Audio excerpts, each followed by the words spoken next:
سأكتب شعري الباكي بدمع القلب للحبر أسطره على كبدي وأترك دفتر الشعر. سأكتب شعري الباكي بدمع القلب للحبر أسطره على كبدي وأترك دفتر الشعر.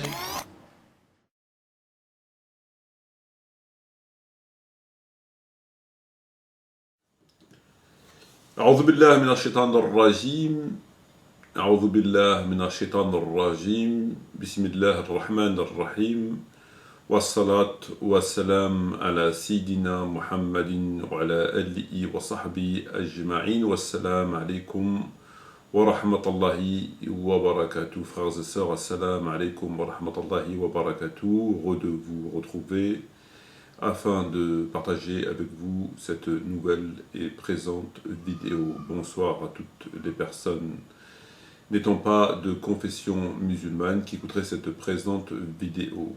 Alors dans cette présente vidéo, nous allons donc aborder la question-réponse concernant le statut qui a été récemment posté par moi-même sur ma page Facebook. Et un certain nombre d'entre vous ont pris le temps de m'adresser un certain nombre de questions. Alors comme notre habitude, nous allons essayer de faire le plus clair possible et le plus court possible, en espérant que toutes les questions tiennent dans cette présente vidéo. Sinon, on sera malheureusement contraint de faire une deuxième partie, ce qui ne m'arrange pas beaucoup, pour tout vous dire. Alors, frères et sœurs, donc questions-réponses. Alors nous avons un certain nombre de questions, nous en avons pas mal. Et je vous avoue que je les ai vraiment, comme j'étais extrêmement occupé, je les ai imprimées tout à l'heure avec moi en sortant de mon domicile. Je les ai très rapidement feuilletées, donc il se peut qu'il y ait des choses que j'aurais du mal à comprendre. Enfin, j'ai pas fait le... J'ai pas, comme on dit, déblayé, j'ai pas fait le tri, donc on va le faire, Inch'Allah, ensemble. Alors, nous avons la première question adressée par le frère Adou An-Nefs, que je salue, et qui me dit, question, Salam, suite à tout ce que tu lui as mis dans la gueule, pouvons-nous dire que les carottes sont cuites pour Tariq ? Le litige qu'il oppose actuellement à son ex risque-t-il de sonner le glas pour Tariq? Ou bien pouvons-nous penser qu'il sera sauvé par la franc-maçonnerie? Alors, donc une question comportant différentes questions. Donc la première question, Salam, suite à tout ce que tu l'as mis dans la gueule, pouvons-nous dire que les carottes sont cuites pour Tariq? Alors, concernant Tariq Ramadan, donc le professeur émérité Tariq Ramadan, en fait, le problème concernant Tariq Ramadan ne vient pas de mon argumentation à moi. S'il continue à avoir une crédibilité auprès, non pas des koufars, des non-musulmans, ou en tout cas des non-musulmans, donc il a une crédibilité auprès des musulmans. Cela vient du fait que le problème n'est pas parce que je n'ai pas assez argumenté ou parce que je n'ai pas démontré ou parce que je n'ai pas prouvé. C'est tout simplement que le problème réside dans les gens qui l'écoutent. Il est là le problème. Le problème, il est dans les gens qui l'écoutent. Donc, combien même il y aurait le prophète Mohammed alayhi salatu wassalam, qui s'adresserait, qui critiquerait Tariq Ramadan et qui lui dirait ici et là c'est pas vrai, etc. Les gens qui l'écoutent encore à l'heure d'aujourd'hui réagiraient exactement de la même façon, à la seule différence que un prophète, on ne peut pas le contester. C'est tout à fait impossible. On ne peut pas être cohérent, on ne peut pas être comment je pourrais dire ça,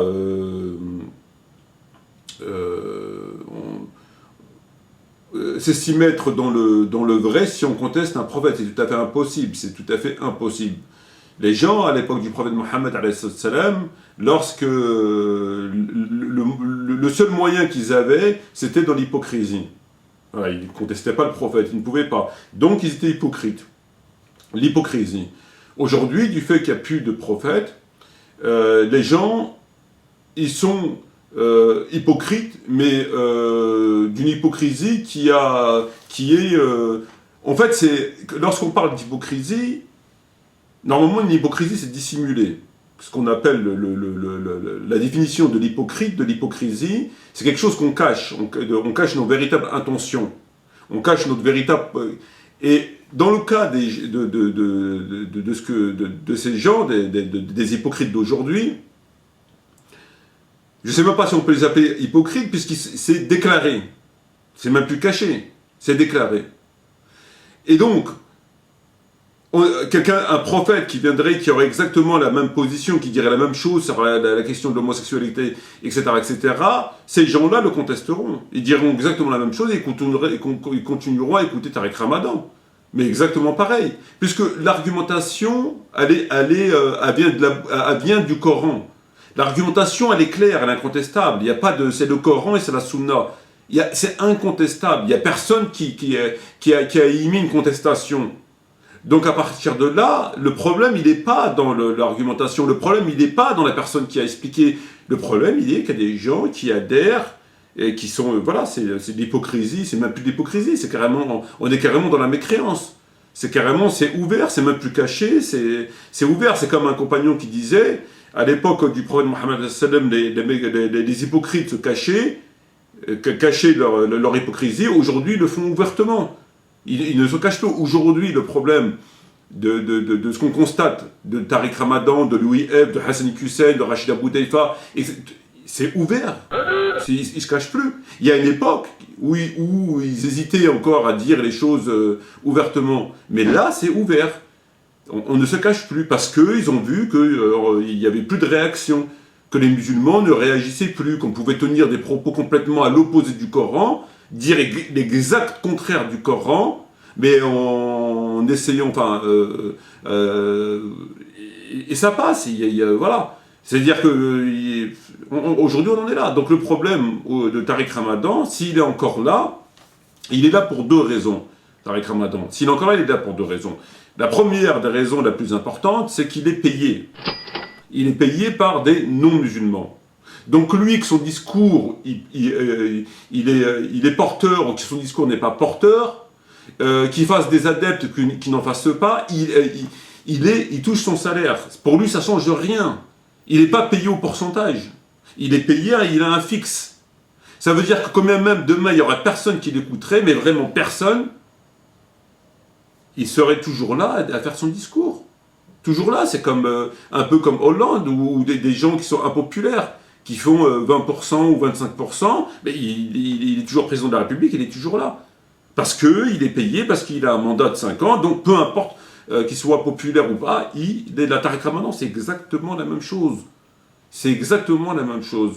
C'est qu'il touche un salaire. Il n'a pas besoin d'avoir des vues, il n'a pas besoin d'avoir des adeptes, il n'a pas besoin. Il n'a pas besoin de vendre des livres, il n'a pas besoin. Il ne vit pas avec ses livres, etc., etc.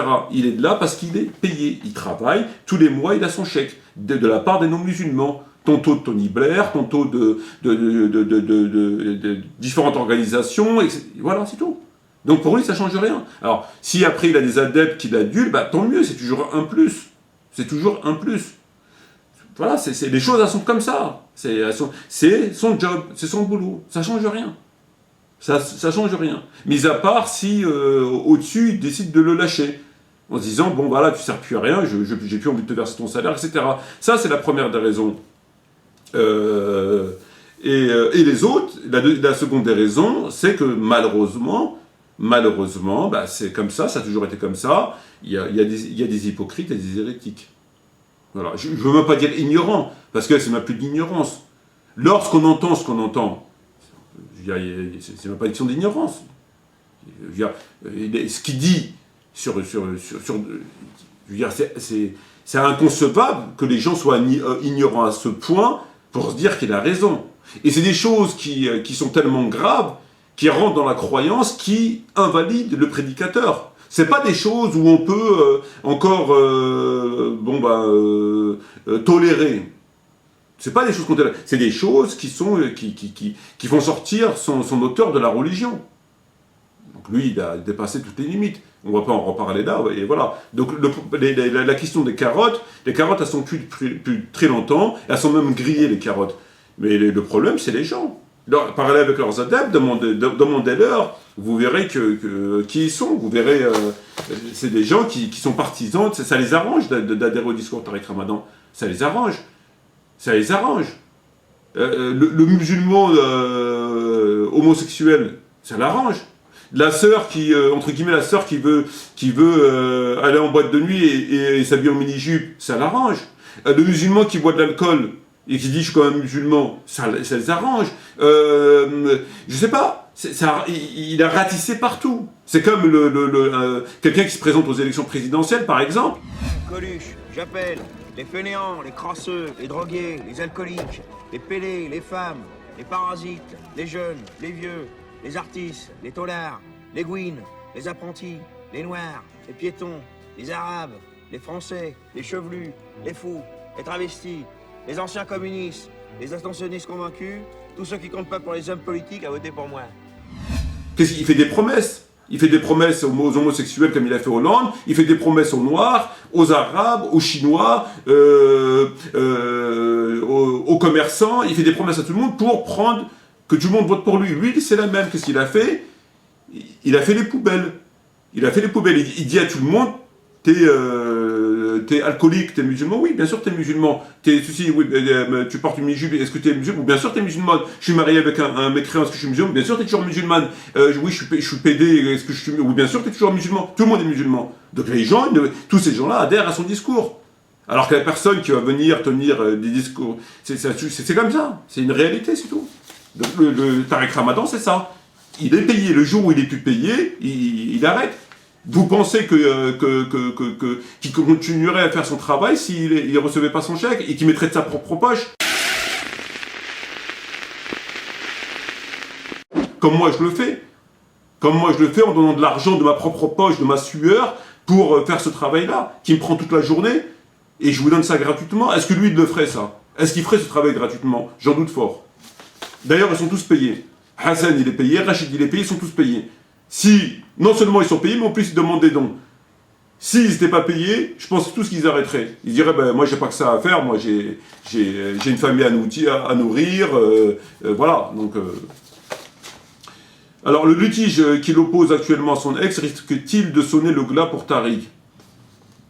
Oui et non.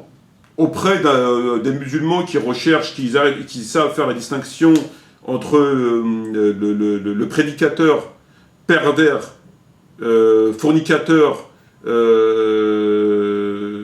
et le prédicateur, mais en dépit de cela, le prédicateur qui est dans la bonne croyance, ça ne changera rien. Ça ne changera rien.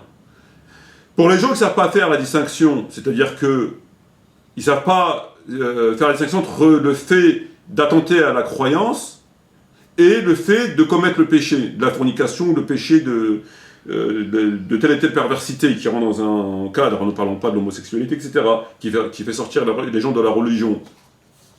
Bah, la catégorie qui considère qu'ils savent bien faire la distinction, ils vont se dire quoi, comme moi par exemple? Moi, ça ne m'intéresse pas, parce que je considère qu'un prédicateur peut faire son devoir de ne pas avoir la bonne croyance, mais commettre des péchés. Commettre tel et tel péché, etc. Et voilà. Ce qui n'enlève rien à son statut de prédicateur, tant qu'il ne fait pas des choses qui le fait sortir de l'islam. Voilà. Comme lui, il le fait. Donc ça, pour ces gens-là, ça ne changera rien, parce que c'est pas ça qui va changer quelque chose. La morale de la personne, il a commis le péché, etc. Mais il peut très bien commettre le péché de tel et tel péché, mais néanmoins, il va pas appeler au shirk, il va pas tuer des musulmans, bref, etc. Donc tout ce qui peut faire sortir de la religion. Donc pour ces gens-là, ça ne changera rien. Mais pour les autres gens, qui eux donnent plus d'importance au fait je sais pas moi, qu'il a serré la main d'une femme, je caractérise un petit peu, je schématise, Plutôt qu'il appelait à voter ou qu'il a fait avec Baird ou qu'il a appelé sur la question de l'homosexualité, des choses ça fait sortir l'auteur de la religion. Ça fait sortir voilà. Ben pour ces gens-là, oui, ça va changer, parce qu'eux, ils ne savent pas faire. Donc pour eux, c'est grave. Il est sorti avec une fille, il a serré la main d'une fille, oh là là, c'est grave, c'est pas un bon musulman, voilà. Donc ça dépend des gens, en fait, ça dépend le degré de science des gens, en quelque sorte, le degré de science des gens. Ou bien pouvons-nous penser qu'il sera sauvé par la franc-maçonnerie? Est-ce qu'il pourra être sauvé par la franc-maçonnerie? La franc-maçonnerie, est-ce qu'elle interviendra? Ses potes peuvent intervenir si il faut sauver le soldat Tariq, en quelque sorte.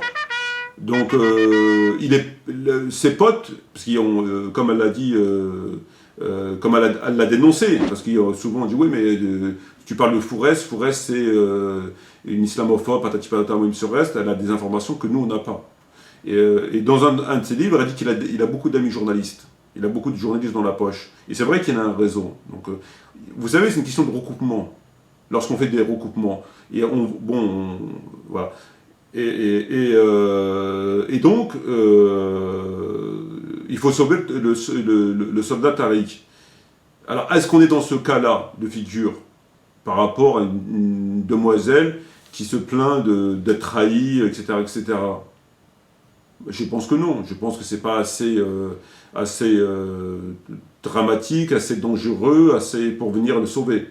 Mais il est dans le même sens de la question, dans ce questionnement-là. Oui, je pense qu'il a des potes. À part si ils l'ont lâché, enfin bref, je ne sais pas ce qui se passe chez eux, hein, je ne sais pas où c'est qu'ils en sont, mais logiquement, il a des gens des amis francs-maçons qui ont un certain niveau dans tel et tel job, et qui, bien sûr, peuvent intervenir si besoin. Et, oui, si pour eux, il est une pièce, entre guillemets, maîtresse, quelqu'un qui est très importante pour eux, pour dépolitiser l'islam et pour faire le travail qu'il a fait, parce qu'aujourd'hui, il faut savoir une chose, c'est que les puissances non musulmanes investissent des milliards et des milliards pour combattre l'idéologie islamiste. C'est même pas pour combattre sur le terrain, c'est combattre l'idéologie islamiste, c'est-à-dire l'amont et l'aval dans la lutte contre l'islamisme, l'amont et l'aval. Et pour éviter que l'aval, ils travaillent en amont. C'est-à-dire que eux, pour éviter que des gens gonflent les troupes des islamistes à travers le monde, etc., et que ça les met dans des difficultés, ils perdent des soldats, etc., ils font un travail en amont. C'est une stratégie logique. Et le travail en amont, c'est quoi? C'est tout simplement de mettre des prédicateurs vendus. À l'époque de la guerre d'Algérie ou du Maroc, etc., on appelle ça des harkis. C'est des harkis. C'est eux qui ont fait le plus de mal au pays. Parce qu'ils connaissaient la mentalité, ils connaissaient les gens, enfin, c'était des Algériens ou des Marocains, etc. Et voilà, il n'y avait pas écrit sur leur front harki. Et donc, ces gens-là, du fait qu'ils étaient, voilà, et comme tout le monde, ils ont fait d'énormes dégâts. Parce qu'on ne savait pas que c'était des balances, des vendus, etc. Ils donnaient des informations aux Français, et puis du jour au lendemain, les Français débarquaient dans la maison du résistant, etc., ce qu'ils appellent les falagas, et ils faisaient un carton. Et ces gens-là qu'on a aujourd'hui, Tariq Ramadan, Bajrafil, Rachid, etc., c'est exactement la même chose. Il faut savoir une chose qui est très claire, c'est que quand même ils vont tous ils se connaissent pas, ils ont tous, l'autre il est prétendu salafi, l'autre prétendu soufi, je sais pas quoi, l'autre je sais pas quoi, mais ils ont tous ils remplissent tous les cases du traître, c'est-à-dire endormir les musulmans, l'islam apolitique, parler de l'appui du beau temps, ils font tous le même travail. Ça, vous pouvez le constater par vous-même, c'est la preuve, vous l'avez devant vous. Tariq, Rachid, etc. Est-ce qu'ils ont parlé du califat, l'importance du califat, de la serment d'allégeance, etc. pour l'unité des musulmans? Jamais. Est-ce qu'ils ont parlé de l'importance d'appliquer la charia? Jamais. Mais tu vas où, toi, Abdallah? Il te manque une case dans ta tête? Comment ça, la charia? Est-ce qu'ils ont parlé du haram de vivre chez les kuffars et qu'il fallait revenir? Jamais. On est tout à fait intégrés, alhamdoulilah. Nous, on va faire nos courses, où va faire ses courses l'athée, le bouddhiste, le musulman, le non-musulman. Nous, on s'intéresse aux problèmes sociaux, nous, on s'intéresse aux problèmes économiques, car tout ça fait partie de quoi? L'islam. D'accord? Etc. Jamais, jamais. Il vous parle de quoi? Il vous parle de ce que vous savez. Retiens cette règle, ya Abdallah. Dès qu'une chose est mauvaise pour l'être humain, Allah l'interdit. Et parmi, ou bien la chose la plus mauvaise qui pourrait être pour l'être humain, al-insan, et la plus mauvaise des choses qu'Allah aurait créées dans ce monde, la viande de porc. Et c'est un L'akhor Ammar, kebab, matin, midi, on a même iftar ربما avec kebab. 4 heures kebab. Non, maintenant c'est même plus un, 2. Double, on va. Il y en a 3 kebabs. Wallah, moi j'ai déjà vu 3. Mais non, l'art évolue, prend des formes en fonction des époques et des sociétés. Bon, vous aimez pas Beethoven? Ma'alish, ma ken mouchkil, c'est pas grave. Allah nous a créé beaucoup d'animaux. Pour nous, il a créé les vaches, il a créé les chèvres et les moutons et les brebis, il a créé les chameaux et les oiseaux et les poissons. Ayoua al-ikhwat wal-akhawat, al-akh Mehdi, est-ce que c'est autorisé de nager aussi? Est-ce qu'on peut nager ou pas? بالعكس nager c'est la sunna ya al-ahbab. Et ça, vous croyez que c'est une coïncidence? C'est comme ça, ou les imams de la République. Ça fait partie de leur contrat, ça. Ça fait partie de leur contrat. Ils l'ont signé. Voilà. Tu veux, on te laisse, ok, tu veux te mettre. Voilà. Donc c'est aussi simple que ça. Donc voilà pour la franc-maçonnerie. Donc je pense dans ce cas de figure, je pense que non. Mais c'est une question qui a du sens du fait que oui, si pour eux il est encore intéressant, qu'ils ont besoin de lui, bah, évidemment que oui, bien sûr que oui. D'ailleurs, je suis convaincu qu'il traîne beaucoup de casseroles et qu'ils les ont étouffés. On ne voit jamais dans les médias des choses qui lui arrivent dans sa vie. Est-ce qu'ils n'ont jamais parlé de sa vie privée, de ses problèmes? Jamais. Et pourtant, il en a. Il en a. J'avais vu quelque chose qui traînait depuis très longtemps et c'était embrouillé dans l'aéroport ou je sais pas quoi, une histoire comme ça. Et on voit bien qu'il y a vraiment une chape de plomb, quoi. On voit bien qu'il y a... voilà, il est protégé. C'est-à-dire que le mec, voilà, il est protégé. Voilà,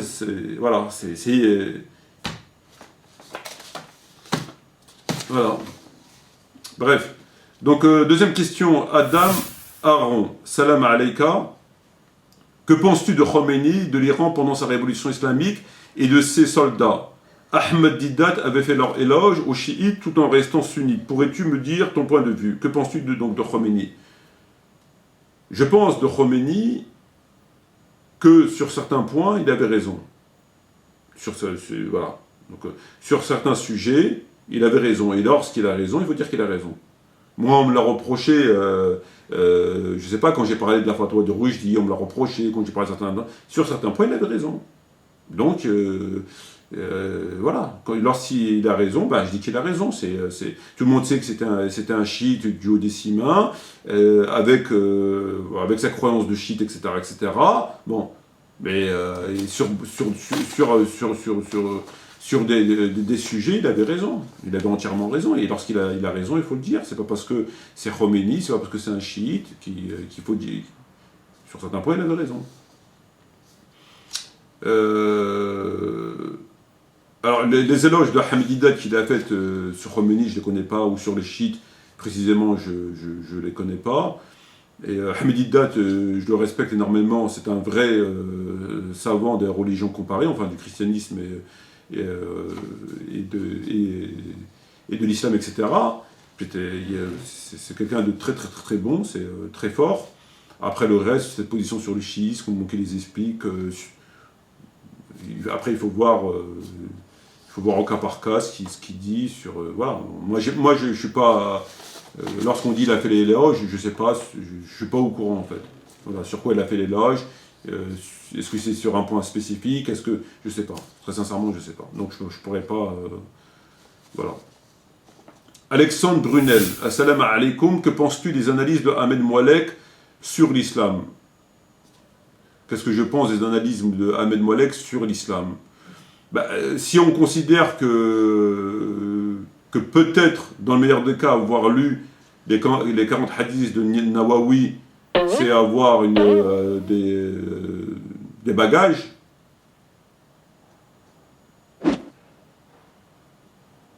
Donc, pourquoi pas. Mais compte tenu du fait que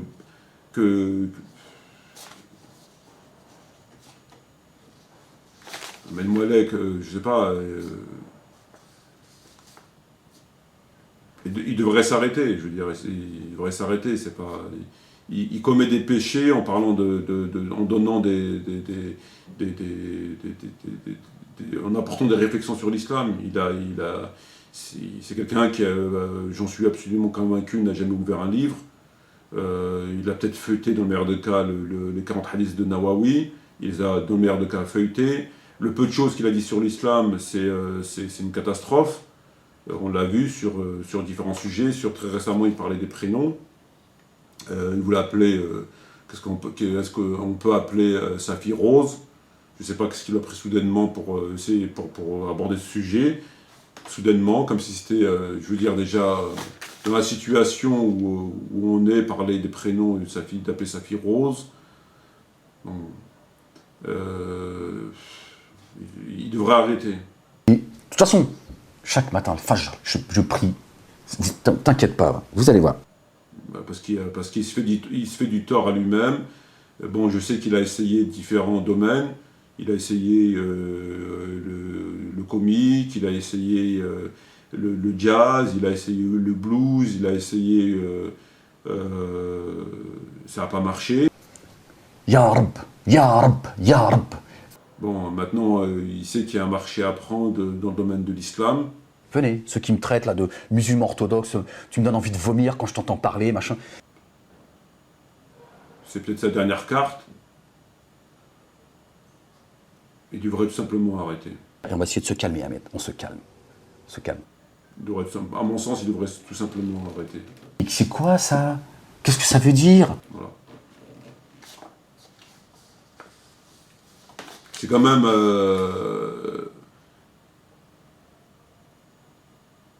c'est quelqu'un qui est contre, entre guillemets, l'islamisme. T'entends bien ce que je dis là? Est-ce que t'entends bien? Ce qu'on appelle l'islamisme, il est contre, il est même au même titre que Tariq Ramadan. C'est des gens qui sont contre l'islamisme, c'est-à-dire l'islam étatique. Ils sont contre. C'est des gens qui sont de très bons citoyens français. Qu'est-ce que ça veut dire? Qu'est-ce que ça veut dire? De très très bons citoyens français, très respectueux de la loi de la République, très respectueux de la loi de la République, et très occidentalisés. Oui, Ahmed, le savant qui vient, je t'emmerde, Marc-Georges. Je t'ai dit déjà, quand moi je posais le front par terre à la mosquée, t'étais au rat, t'étais complètement bourré. Ce qui explique que lorsqu'il aborde la question de Rose, sans rentrer dans le fond du sujet, parce qu'il est licite pour un musulman ou une musulmane d'appeler sa fille Rose. Pourquoi faudrait-il que seuls les Arabes cherchent à donner des noms non arabes à leurs enfants? Non arabes à leurs enfants.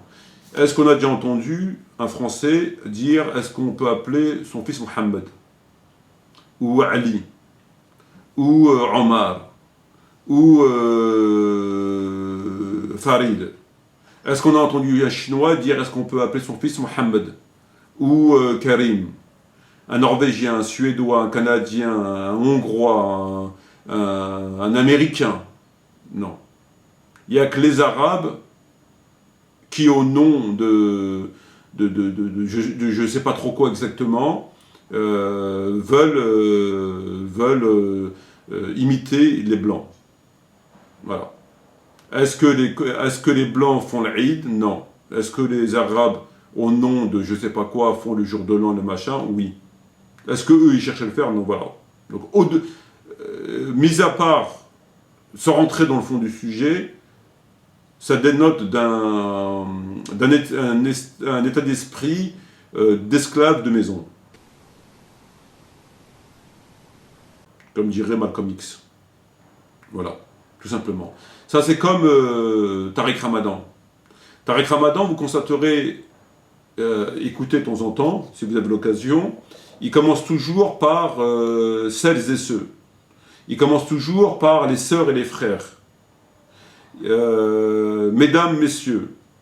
Ça, on sait que chez les non-musulmans, c'est comme ça qu'ils font. C'est de la galanterie, ils appellent ça de la galanterie, de la politesse, etc.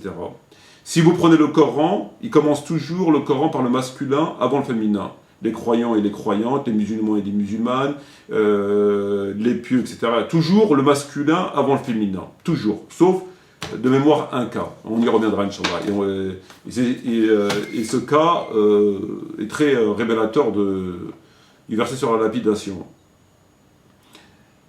Et dans l'islam, on commence par le masculin. Dans l'islam, on commence par le masculin. Parce qu'on n'a pas de fausse galanterie. Eux, c'est de la fausse galanterie. Genre, ils respectent la femme mieux que l'homme, au-dessus de l'homme. Voilà, on est galant, donc c'est la femme d'abord. Et en vérité, on sait ce qu'ils pensent de la femme, on sait que tout ça, c'est pour mieux l'utiliser. Voilà. C'est pour mieux l'utiliser, tout simplement. Alors que nous, en tant que musulmans, on n'a pas besoin de ça. On est ce qu'on est, on ne cherche pas à cacher ce qu'on est, on l'accepte ou on le refuse, on considère que c'est bien ou pas. Pour nous, on est musulmans, on est convaincus que c'est comme ça qu'il faut être, on n'a rien à cacher, etc. Et ce qu'on a à offrir, on l'offre. Ce qu'on a à offrir, on l'offre, sincèrement. Mais on n'est pas dans cette hypocrisie, comme eux ils le sont. Bon. Et on sait ce qu'ils pensent de la femme, donc c'est une fausse galanterie. Tariq Ramadan commence toujours par le féminin, etc. Et dans le Coran et dans la Sunna, dans l'islam, on commence toujours par le masculin avant le féminin. Donc en fait, c'est cet état d'esprit d'esclave de maison que, comme Tariq Ramadan, dont à force de... En fait, ils sont comme eux. Ils sont devenus comme eux, ils sont comme eux. Voilà. Ils ont adopté la même pensée, ils sont devenus comme les kuffars. À force de vivre avec eux, à force ils sont comme eux. Ils sont comme eux et ça transparaît sur leur façon de parler, sur les sujets, etc. etc. Voilà. Et ça, c'est quand même assez révélateur de l'état d'esprit des individus, des uns et des autres. Voilà. Quand je vois ce que vous êtes en réalité, de la merde. Vous êtes de la merde. Moi, ayant reçu une bonne éducation, alhamdoulilah, vous êtes des chiens. Voilà. Puis je parle pas avec vous. Donc, voilà pour Ahmed Moualek. Donc, de nouveau, le frère Adou Al-Nefs qui me dit, question salam, si nous récapitulons bien, tu as mis à l'amende tous les prédicateurs suivants, Mohamed Bajrafi, Hassan Hussein, Rachid Abou Adaifa, Nader Abou Anas, Islam ibn Ahmed, Tariq Ramadan, Tariq Oubrou, Mehdi ibn Salah, Ahmed Moualek et plein d'autres encore. La question est de savoir si l'un d'eux t'a déjà répondu. Sinon, pourquoi se chient-ils éperdument dans leur froc? Il n'y a jamais personne qui m'a répondu. Mohamed Bejrafil, Hassan, Rachid, Nader, jamais personne, à part Mehdi ibn Salah, qui dans la seule réponse qu'on a eue, c'était des insultes, dans un premier temps. C'était des insultes, alors que, encore une fois, j'avais commenté ses vidéos dans la politesse, en l'appelant frère, etc. La seule réaction qu'il a eue, c'est de faire une vidéo immédiatement et de m'insulter de prédicateur piégeur, de vendeur de drogue, justement la plainte, la fameuse plainte qu'il avait inventée, etc. etc. Ahmed Moualek, il m'a bloqué dans ses contacts, je l'avais dans mes contacts il y a un moment, et d'ailleurs je crois que c'était toi qui m'avais renvoyé vers lui, si ma mémoire est bonne, Adou Al-Nefs. En tout cas, il était dans mes contacts il n'y a pas longtemps, il m'a bloqué, et il bloque systématiquement tous les gens qu'on a un ami en commun. Voilà, il veut rien avoir à faire avec moi. Je veux pas parler avec vous. Ouais, mec, viens, faut qu'on parle. Je veux pas parler avec vous. Parce qu'en fait, c'est quelqu'un qui, comme je l'ai dit, c'est quelqu'un qui est très respectueux de la loi de la République. Tout simplement. Voilà, donc ne comptez pas sur eux pour redonner à l'islam sa grandeur. Pour eux, la grandeur de l'islam, c'est leur estomac. matin, midi. Leur estomac, c'est la grandeur de l'islam. Voilà. Donc personne. Et sinon, pourquoi se chie-t-il? Frère, c'est très simple. Frère, posons-nous la question 2 secondes. Ces gens sont publics ou relativement publics. Ils font du business. c'est avec leur fonction qu'ils gagnent leur pain, qui paient leur loyer, etc. Ils ont pour vocation de gagner plus d'argent. Ils demandent des dons, ils essayent de faire des livres, ils essayent de faire des conférences, bref, ils veulent gagner plus d'argent. Très bien. Il y a une personne, en l'occurrence moi-même, qui les dénonce sur les sujets qu'ils abordent. Ils ont deux possibilités. Ou bien ils répondent, mais s'ils répondent, ils sont foutus, parce que ce que je dis, c'est la vérité, donc ils ne peuvent pas répondre, ils ne peuvent pas me contredire, ou alors il va falloir qu'ils déforment mes propos, comme beaucoup l'ont fait. C'est-à-dire qu'ils reprennent mes propos, ils les déforment, et de cette déformation-là, ils vont la commenter en disant « Mais Mathilde a dit ça ». C'est une possibilité. Mais ils ne veulent pas s'aventurer dans cette possibilité, parce que, même s'ils font ça, ils savent que ça va quand même se retourner contre eux, ils sont perdants, puisque les gens vont s'intéresser à ce que j'ai dit, à ce qu'eux ils ont dit, notamment ceux qui sont près d'eux, qui les écoutent, etc. Et par eux-mêmes, les gens sincères, vont se rendre compte que ce n'est pas ce que j'avais dit. Et donc là, ils vont gratter en quelque sorte, et ils vont voir que leur prédicateur, c'est un pitre. C'est tout simplement un pitre. Donc ce là, c'est en fait, faire cela, le risque il est beaucoup trop important, et donc ça ne serait pas une bonne décision, ce ne sera pas une décision intelligente. Ça, c'est la première hypothèse. C'est la première hypothèse. La deuxième hypothèse, c'est quoi? Ben, c'est ce qu'ils font. C'est-à-dire, ils font comme s'il n'y avait rien. Il n'y a rien. Voilà. Il n'y a rien. Et ça leur permet justement de continuer leur business. Parce que, ou les gens qui les écoutent ne sont pas au courant de ce que je dis, ils ne me connaissent pas, ou lorsque les gens leur demandent à eux, ils les enfument en disant non mais laisse tomber, c'est un chiite, oh laisse tomber, ça y est, en général les Arabes sont très émotifs, c'est pas comme les Blancs. Les Blancs, ils ont toujours c'est une qualité chez eux, c'est qu'ils sont toujours méfiants. Ils sont toujours méfiants. Et ça, c'est une qualité que chez les Blancs qui m'a épaté. Parce qu'un exemple, même dans la justice chez eux, je vais vous raconter une petite anecdote. Pendant un moment, j'avais des comptes à rendre à un SPIP. Et le SPIP, donc il s'occupait de mon dossier judiciaire, m'aimait pas. Je ne sais pas pourquoi, que son génie de l'appliquer ou j'en sais rien. C'est un truc... j'ai jamais vu ça. Il me cherchait des problèmes, il me poussait à la faute. Il me poussait à la faute. Mais j'ai jamais vu ça. Une haine incroyable. Et lorsque je devais passer pour des remises de peine, il m'a fait un papier, mais un papier, j'étais le monstre. J'étais King Kong, j'étais le monstre, j'étais la bête. Et tout ce qu'il avait dit, c'était faux. Moi, j'ai contacté mon avocat il était choqué. Il était choqué. Qu'est-ce qu'on a fait? Et c'est une procédure qui est très rare, mais comme c'est un très bon avocat, il a fait appel. Il a fait appel non. Ce SPIP, il a convaincu le tribunal de ne pas m'accorder des remises de peine. Et donc mon avocat a fait appel. Procédure très rare. Et lorsqu'il a fait appel, on est tombé sur d'autres juges et ils ont analysé le dossier. Ils m'ont donné non seulement toutes mes remises de peine, mais ils m'en ont rajouté. C'est-à-dire, par exemple, il me restait 30 jours à faire, ils m'en ont donné 45. C'est-à-dire au-delà de ce que je pouvais bénéficier réellement par le fait que j'étais 30 jours, ça me suffisait pour être libérable. 30 jours me suffisaient. Et eux, ils m'ont donné 45. Sachant très bien que 30 jours, ça n'a rien donné plus, parce que 30 jours, et après, il est libérable. Donc ça n'a rien donné 45, parce que 30 jours après, il est libérable. Mais ils m'ont donné 45 pour vraiment appuyer que l'autre, il était complètement à l'opposé. Mais vraiment complètement à l'opposé. Et malgré qu'ils sont que c'est un SPIP, c'est quelqu'un qui fait partie de la machine judiciaire, etc. Il est de leur camp à eux. Et eux, ils ont toujours cet esprit-là, c'est-à-dire qu'ils se surveillent mutuellement. Ils se remettent en question, ils savent qu'il y a des brebis galeuses, etc., etc. Et c'est pourquoi, par exemple, il y avait un juge d'instruction, ils ont fait un JLD pour contrôler les juges d'instruction parce qu'ils ont vu des abus. Il y a toujours quelqu'un qui contrôle. Il y a toujours quelqu'un derrière qui contrôle. Parce qu'ils ne se font pas confiance. S'ils se faisaient confiance, il essaie, le juge d'instruction, de faire son travail, on a confiance en lui, c'est quelqu'un qui a fait serment, etc. C'est bon, voilà. Donc tout ce qu'il fait, tout ce qu'il dit, c'est bien. Mais eux, non. Non. Parce qu'ils savent très bien comment ça fonctionne. Et nous, le problème chez nous, les Arabes musulmans, c'est qu'il suffit de dire à la personne, oh, mais laisse tomber, c'est un Shia. Ça y est. Ça y est, la personne, elle est convaincue. Ah ouais, ça y est.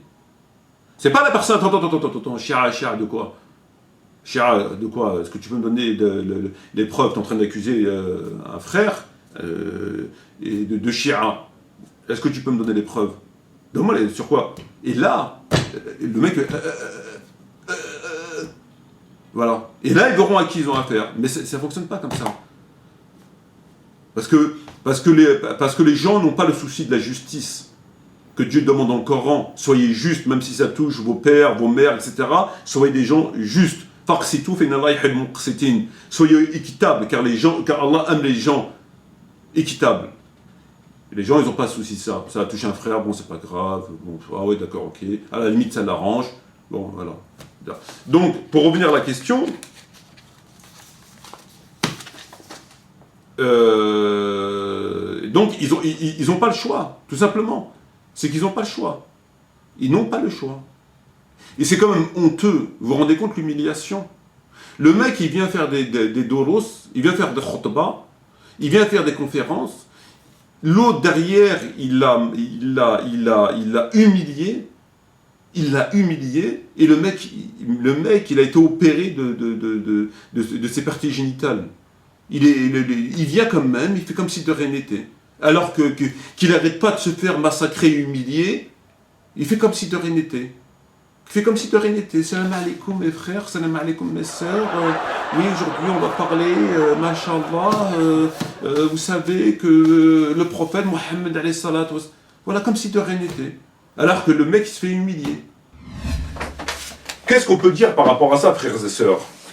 Nous avons entendu Tariq Ramadan avoir une position, pour le moins, extrêmement laxiste, hérétique, sur la question de l'homosexualité. De savoir, il prendra constat d'un certain nombre de choses, dont deux énormes. Un rocher qui nous tombe sur la tête. Ils n'ont pas une subtilité. La première des choses, c'est quoi? Lorsqu'il vous dit que le prophète a dit, celui qui tue injustement, celui qui est injuste envers un contractant, les juifs et les chrétiens, je témoignerai contre lui nanani nanana. Et nanani nanana et blablabla blablabla. Ce qui va imputer au prophète. Là, il va mentir sur le prophète. Il va mentir sur le prophète. Ah, on me dit là... on me dit qu'il n'y a pas de preuve que... On me dit qu'il n'y a pas de preuve que Tariq Ramadan est franc-maçon. Voilà où on en est. Et lorsqu'on a ce genre de prédicateur, ça dénote du niveau où on est. Alors que le vrai musulman, qu'il soit chiite, qu'il soit sunnite, etc., il est prédicateur. Il y a quelqu'un qui le réfute. Et que lui, il sait que c'est pas vrai, il répond. Ah bon? Il y a quelqu'un qui m'a réfuté, qu'est-ce qu'il a dit? Il a dit ça, ok. Ça, je suis pas d'accord, ça, je suis d'accord, ça, je suis pas d'accord. Et voilà. Il veut un débat, il n'y a pas de problème. Voilà. Il se cache. Il se cache dans son trou. Pitié! Il faut que je me cache! C'est une question de vie ou de mort! Le type, il se cache dans son trou. Il se cache dans un trou, le type. Mais laisse-moi, je te dis. Va te trouver ta cachette à toi. Oh là là, ça va. Bon, je vais aller là. Et hop là. Les gars, vous êtes au courant que je vous ai vu vous cacher? Le type, il rase les murs. L'autre, il rase les murs, le type. Il va aller débattre avec Ardisson, il va aller débattre avec Arlette Chabot, il va aller débattre avec Bernard-Henri Lévy, il va aller débattre avec Fourest, il va aller débattre avec Tadei. Mais qu'est-ce que ça veut dire, ça? Qu'est-ce que ça veut dire? Ça t'a pas honte? Voilà l'humiliation. Voilà l'humiliation où ils en sont arrivés. Mais, encore une fois, il y a des gens autour, comme Hassan Hussein, ils parlent, les gens continuent à lui parler, lui poser des questions. Le mec, il s'est fait truc, non, il continue à lui poser des questions. Alors, oui, il écoute. Alors que le mec, il s'est fait massacrer. Non, mais il écoute, c'est pas grave. Voilà. Donc, ils sont dans... C'est comme ça. Ça fait partie de Akhir al-Zaman, ça fait partie des signes de la fin des temps, que le prophète Mohammed a dit, viendra un temps, viendra un temps, viendra un temps. Eh ben, le temps, il est venu. Voilà, le prophète, quand il parle, il dit que la vérité. Donc viendra un temps, viendra un temps, viendra un temps, le temps il est venu. Et c'est pas terminé. Mais les gens sincères, les gens qui craignent Dieu, les gens à la recherche de la vérité, ils mangent pas de ce pain. Ils mangent pas de ce pain. Ils mangent pas de ce pain. Donc voilà. Alors, autre question. Salman El-Maghribi, que je salue. Salam alaikum, cher frère, donc merci pour ta question. Alors, salam alaikum, Mamar, prévois-tu de porter plainte contre d'autres prédicateurs ou orateurs? Et attendez-vous, pourquoi les prédicateurs comme Iqiyoussen, l'oasis de l'excellence, refusent de te répondre, ont-ils peur de toi? Est-ce que j'ai l'intention de porter plainte? Si ça touche mon honneur, évidemment que oui. Évidemment que oui. Évidemment que oui, c'est tout à fait normal. Je ne vais quand même pas laisser des gens me calomnier, sous prétexte que ces gens en profitent par l'absence du fouet. Oui, bien sûr que oui. Si ça touche mon honneur, oui. Et si ça touche l'honneur d'un frère ou d'une sœur, et que cette personne vient vers moi, je l'aiderai. Bien sûr, évidemment que oui. Parce que ces gens ne craignent que la loi des koufars. Ils n'ont pas peur d'Allah, mais ils ont peur des koufars. Donc il faut servir de cela, bien sûr que oui. Donc pour le reste de la question, est-ce que ton avis, les prédicateurs, etc., et Hussein, ont-ils peur de... Oui, bah, évidemment que oui. Bah, peur, c'est pas le mot.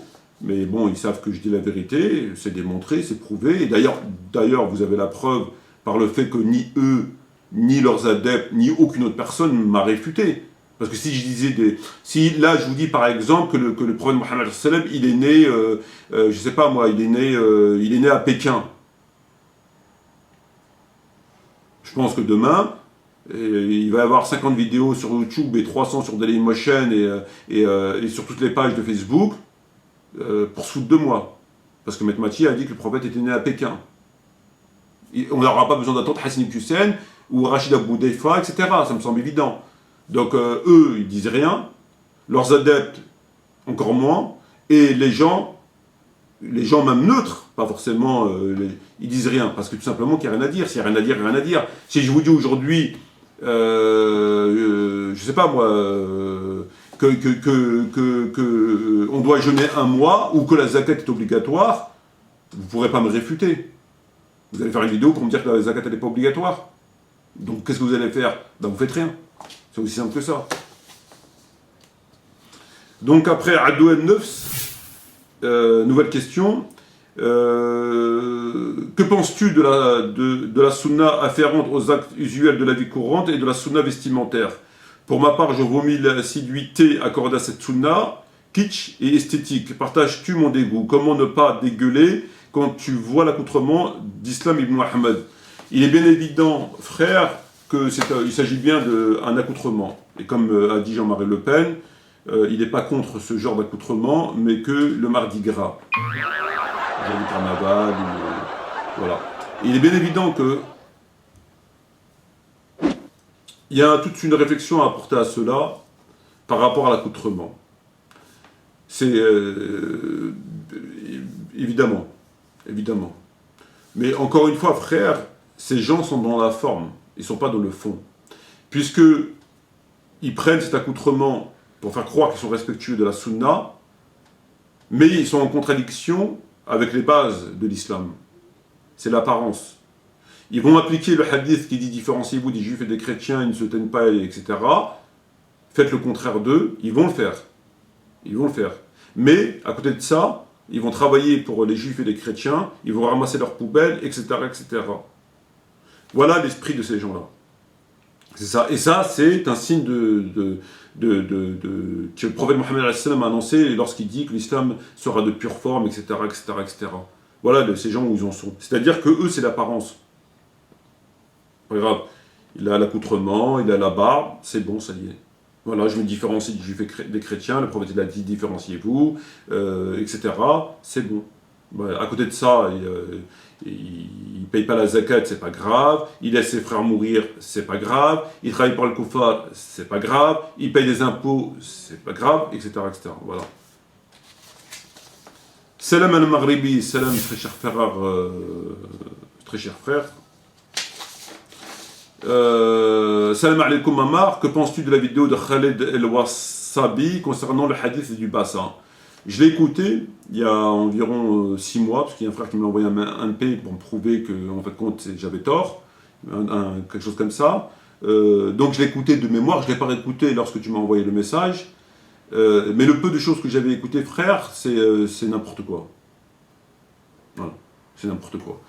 En fait, ce sont des gens qui veulent infirmer un hadith qui les dérange. Voilà, c'est tout. Et leur but, c'est pas de rechercher la vérité, voilà, d'étudier pour rechercher la vérité. Ce sont des gens qui sont déjà dans un courant de pensée, et tout ce qui va à l'encontre du courant de pensée doit s'adapter à leur courant de pensée. C'est-à-dire que c'est pas eux qui suivent l'islam, c'est l'islam qui les suit.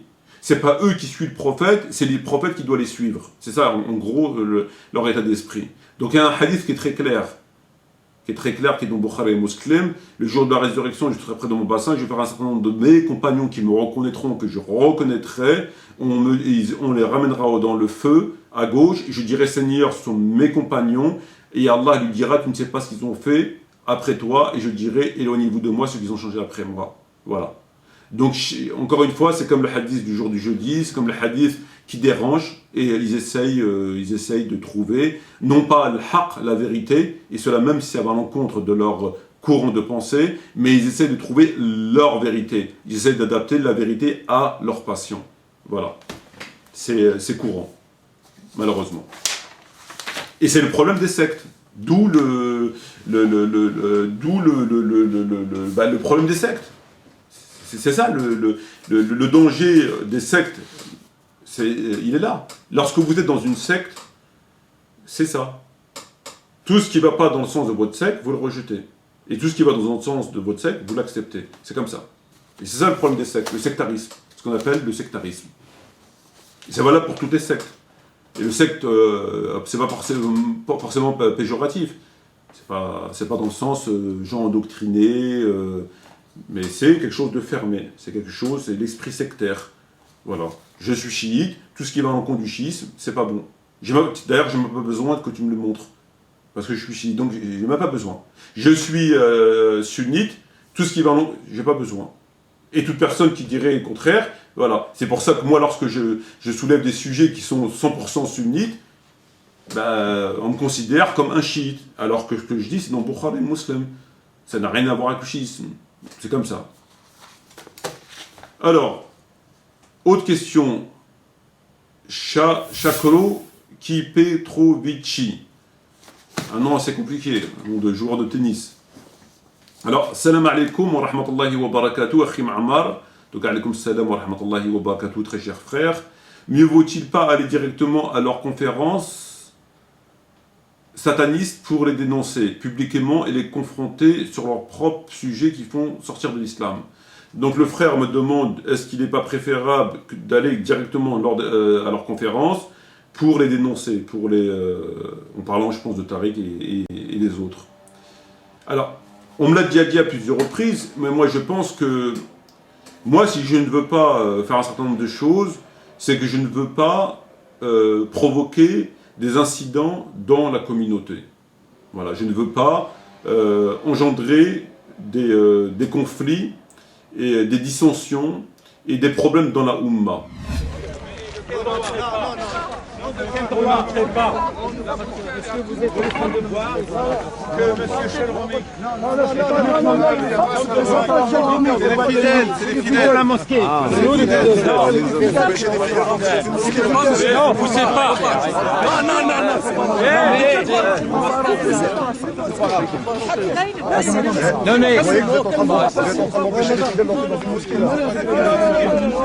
Non. Dans cette communauté, plus qu'elle en a déjà. Voilà, je veux l'éviter. Donc c'est pour ça que j'évite, parce que je sais très bien que si on commence à aller dans ce sens-là, il y aura des problèmes. Et des problèmes qui quelque part,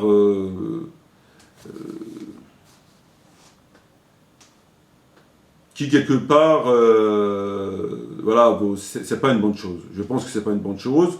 Il ne s'agit pas de les dénoncer eux-mêmes. Il s'agit de parler aux gens qu'ils écoutent. Et il y a des gens, les gens qui les écoutent sont aussi sur Internet, et de leur dire, voilà, on vous avertit, qui sont ces gens? Peut-être que vous ne le savez pas. Donc nous, on vous le dit. Donc eux, pour ça, il n'y a pas besoin dans les conférences. Il n'y a pas besoin de se rendre dans les conférences. Voilà. Donc les gens qui les écoutent dans leurs conférences, dans leur mosquée, ils viennent aussi sur Internet. C'est pour ça qu'il y avait un frère qui m'avait extrêmement... comment je pourrais dire ça, inquiété, entre guillemets, c'est que ce frère faisait un appel aux gens de ne plus aller sur Internet. Deuxième des choses, un grand défi qui concerne uniquement ici la jeunesse, c'est l'islam d'Internet. L'islam d'Internet est en train de développer un islam de consommation, c'est-à-dire qu'il n'y a pas de réforme. Il disait que pour apprendre la science, il fallait aller dans les mosquées, il fallait qu'on puisse le toucher, etc. Il ne fallait pas sur Internet. C'est quand même étrange quand même. C'est quand même étrange. Comme si dans les mosquées, j'avais expliqué, comme si dans les mosquées, il y avait de la science, et comme si dans les mosquées, il y avait des débats d'idées, des confrontations. Les mosquées, si tu penses comme moi, ou tu fermes ta gueule, ou alors tu rentres pas. Écoutez. Est-ce que vous savez ce qui se passe?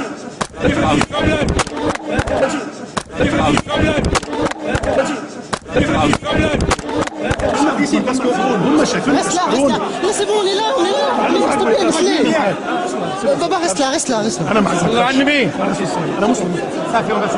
On va sortir, c'est la folie. Vas-y, emmène-le.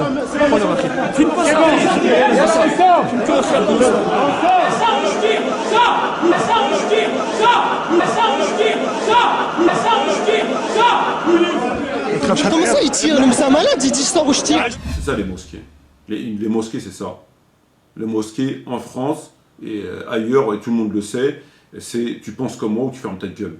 Et il n'est pas question de faire débat, il n'est pas question, voilà. Et on sait qui tient les mosquées. La grande majorité de ceux qui tiennent les mosquées, c'est ceux qui sont financés par l'Arabie Saoudite et les pseudo-salafis, voilà. Donc on les connaît. Donc pour ça, non, je ne suis pas... En tout cas, à l'heure d'aujourd'hui. Donc, autre question, Anthony Abdellatif, Taylet, salam alaikum frère Mama, alaikum salam très cher frère. Je pense que tu boycottes les mosquées de la République, donc non pas de la République, mais de la République, d'accord? Comme moi, d'accord? Ben, c'est très bien frère, tu es dans la bonne... je ne sais pas si tu es sur le droit chemin, mais en tout cas tu es dans la bonne direction, tu peux en être sûr. Mais comment fais-tu pour Jumu'ah? Alors, la question de la Jumu'ah, frères et sœurs, as-salat al-Jumu'ah. Les gens pensent que la salat al-Jumu'ah, c'est un pointage. Je vis en contradiction avec toutes les lois islamiques, je vis dans le haram, j'ordonne plus ce que je dois ordonner, j'interdis plus ce que je dois interdire, j'ordonne plus le convenable, j'interdis plus le balamab, ou à part bon enfant, voilà, ramasse le papier, ferme la fenêtre, fraude pas le train, fraude pas le bus, bref, on connaît.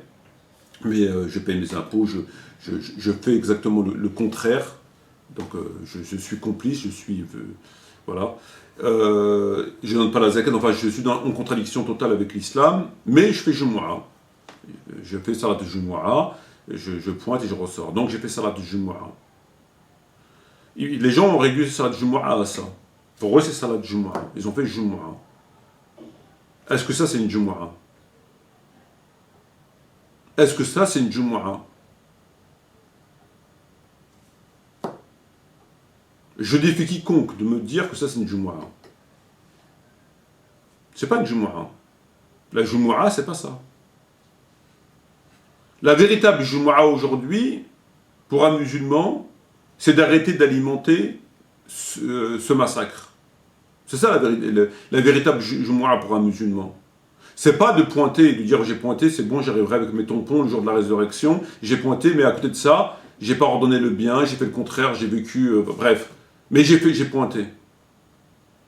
Ça me renvoie au verset qui dit que la piété ne consiste pas à tourner vos visages vers l'Orient ou vers l'Occident, mais la piété consiste à nourrir le pauvre, à aider l'opprimé, etc., etc. Voilà, donc Allah a dit, c'est pas parce que vous vous tournez vers l'Orient ou vers l'Occident que vous êtes pieux. C'est pas ça la piété. La piété, c'est de faire. La piété, c'est de faire. D'aider l'orphelin, le nécessiteux, l'opprimé, etc., etc. C'est ça la piété, la véritable piété. C'est pas de se prosterner en direction de l'Orient et de l'Occident. C'est exactement le cas où ils sont aujourd'hui. Ils font Jumu'ah, mais à côté, ils font tout le contraire. Mais ils ont fait Jumu'ah. C'est pas Jumu'ah. C'est pas Jumu'ah. Et c'est une Jumu'ah qui va se retourner contre eux. C'est une Jumu'ah qui va se retourner contre eux. C'est pas une Jumu'ah. Moi, je suis plus proche de la croyance authentique par le fait que je me refuse de cautionner cet islam de la République, cette Jumu'ah de la République, ce truc.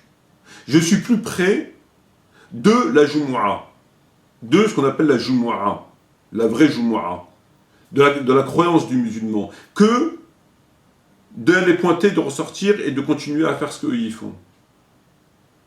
Voilà. Donc, les gens qui veulent se rendre à leur Jumu'ah, c'est après libre à chacun de faire ce qu'il a envie de faire. Mais voilà ma position.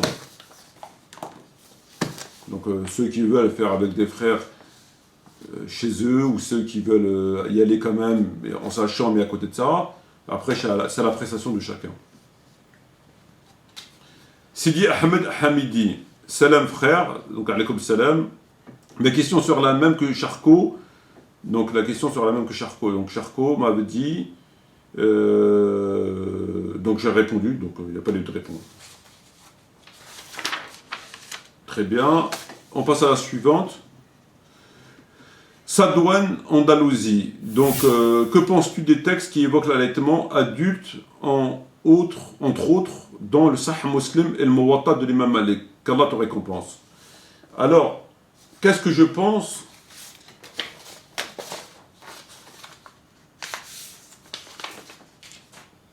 Qu'est-ce que je pense de les hadiths, notamment dans le Muslim, Sahih Muslim, qui parlent de l'allaitement, de l'adulte? Qu'est-ce que je pense? Nous allons, frères et sœurs, prendre Sahih Muslim, tome 5,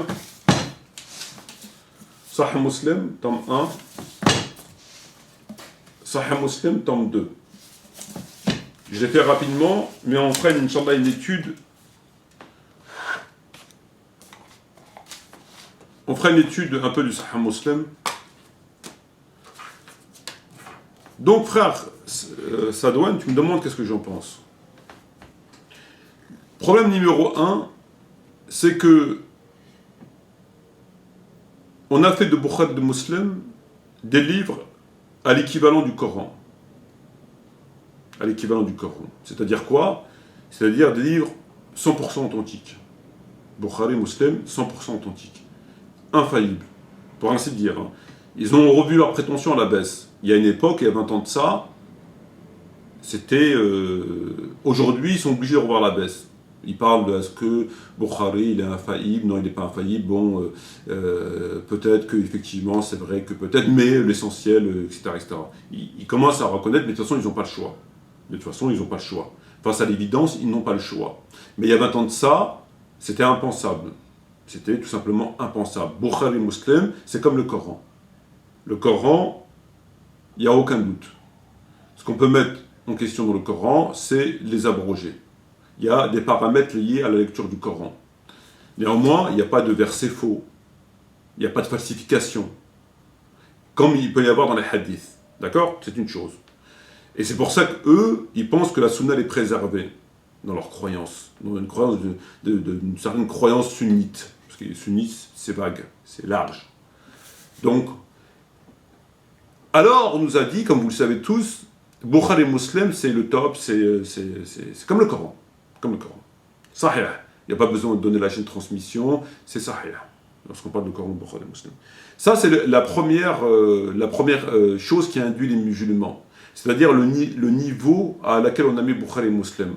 C'est tellement authentique que c'est dit dans Bukhari, ça y est, ils l'ont sacralisé, voilà.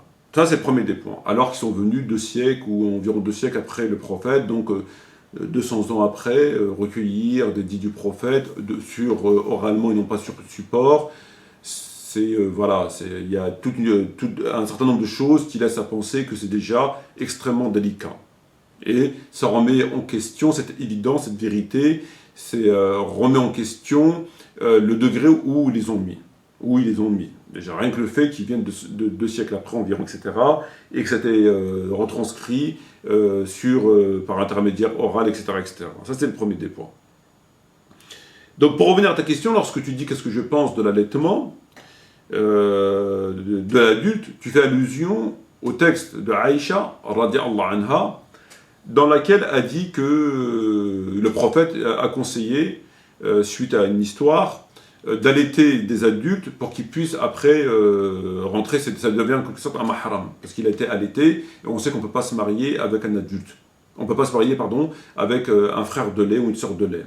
Donc le fait que le prophète aurait conseillé à Aïcha, entre autres, d'allaiter un adulte, non pas un enfant, un adulte, 20 ans, 30 ans, 40 ans, 50 ans, etc., pour pouvoir, après, qu'il rentre de devenir quelqu'un qu'on ne peut pas épouser. C'est un hadith qui figure dans le Sahih de Muslim, effectivement. Et tu me demandes qu'est-ce que j'en pense. Eh bien, je vais te dire qu'est-ce que j'en pense. C'est un hadith qui est faux. Si nous ne trouvons pas l'explication, qui vient infirmer radicalement l'autorisation à une femme musulmane d'allaiter un adulte, si on ne trouve pas l'explication qui vient infirmer ce point bien précis, il vient affirmer radicalement une explication. Parce que des savants donnent des explications en disant qu'elle met le lait dans un truc, il lui le boit, etc., etc. Bon, bref, peu importe.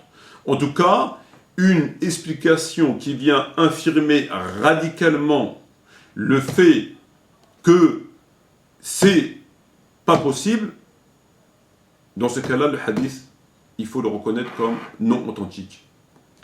Faux. Et cela en dépit qu'il est dans le Muslim. En dépit qu'il soit dans la Sahih de Muslim. Ou alors, il faut la suite dans les idées et trouver une explication qui nous permet d'accepter ce hadith en lui apportant une explication qui vient expliquer qu'il ne s'agit pas d'allaitement de la bouche vers le sein de la femme, mais autre chose comme le fait qu'elle met du lait dans un verre et qu'elle le donne à boire, etc. Autre chose, peu importe. Mais sinon, si on ne trouve pas ça, et que c'est bien ça qu'il s'agit, alors il faut rendre ce hadith caduc. Faux. Parce que c'est impossible. Impossible. Impossible que le prophète Mohammed autorise une femme de donner son sein à un adulte. C'est tout à fait impossible. Lorsqu'on sait la loi régulière sur la relation homme-femme. Il ne touche pas la main d'une femme, on n'a pas le droit de toucher la main d'une femme, ou c'est fortement déconseillé. Bref, il y a plein.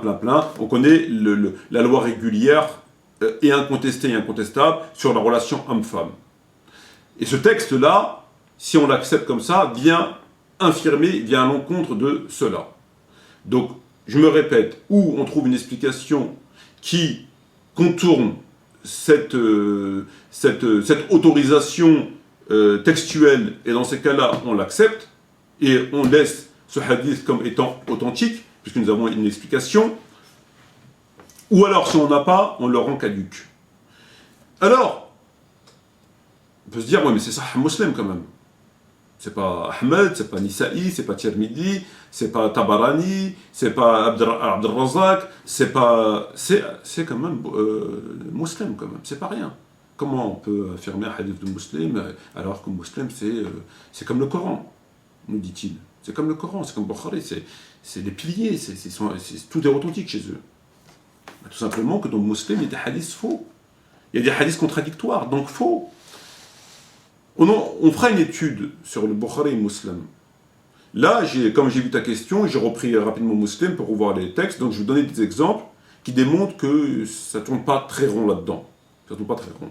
Donc j'ai pris 3 volumes qui sont là. Volume 2, volume 1 et volume 5. On va prendre le volume 1. Je vais donner des exemples.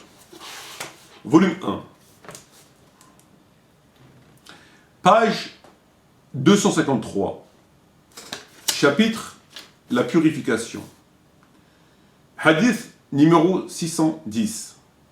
Le prophète Mohammed a dit: quand l'un d'entre vous s'accroupit pour satisfaire ses besoins naturels, qu'il ne s'oriente pas vers leur qibla et qu'il ne lui tourne pas le dos.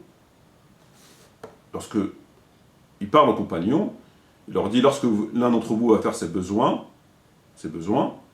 qu'il ne doit pas faire face à leur qibla et qu'il ne doit pas non plus lui tourner le dos. Hadith Sahih Muslim. Stop.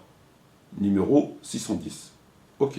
Donc nous, comme on prend que c'est hadith authentique, on lit ça, le prophète a dit de ne pas faire ça, on ne le fait pas.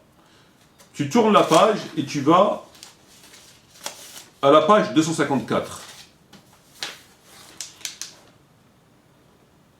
Ibn Umar, radiallahu anhu, donc le fils d'Omar ibn Khattab, a dit: je suis monté sur le toit de la maison de ma sœur, Hafsa, et j'ai vu le messager d'Allah assis pour satisfaire son besoin naturel, faisant face à la qibla, faisant face à Sham, dos à la qibla.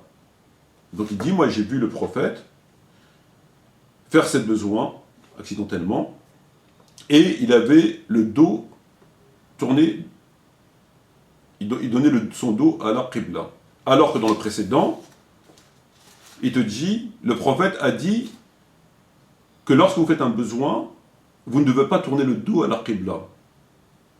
Qu'il ne se rende pas vers la qibla, ni qu'il ne lui tourne le dos. C'est-à-dire, tu ne fais pas face à la qibla et tu ne lui tournes pas non plus le dos. Alors que lui, il a vu le prophète faire ses besoins et donner le dos à la qibla. À l'évidence, c'est une contradiction. C'est évident. Ou c'est ce hadith, ou l'autre qui est vrai. Ou on n'a pas le droit, lorsqu'on fait un besoin, de tourner sa face vers la qibla ou son dos vers la qibla, conformément à un hadith qui est ici, page 253, ou c'est l'autre hadith, où Ibn Omar a vu le prophète tourner son dos à la qibla. On ne peut pas les harmoniser. Ça ne peut pas être les deux. C'est pas possible. C'est ou l'un ou l'autre. Donc il y a une contradiction. Alors, on pourra dire, oui, mais il a abrogé, etc. etc. Okay, bon. Qu'il soit abrogé, qu'il ne soit pas abrogé, ce n'est pas la question. Puisque tout est authentique. Authentique, ça veut dire quoi? Ça veut dire que ce que tu as dans le livre là, tu peux l'appliquer. C'est vrai ce qu'il y a dedans. L'information qu'on te donne, elle est vraie. Tu peux l'appliquer comme le fait de donner son sein. On ne te dit pas qu'il a abrogé. Si on te dit qu'il a abrogé, bon, même si c'est heurtant. Mais là, il y a une contradiction. Donc c'est ou l'un ou l'autre. Ça ne peut pas être les deux. Il y a une contradiction. La question de l'abrogation ou je ne sais pas quoi, elle ne peut pas entrer en ligne de compte. Parce qu'on te dit tout est authentique.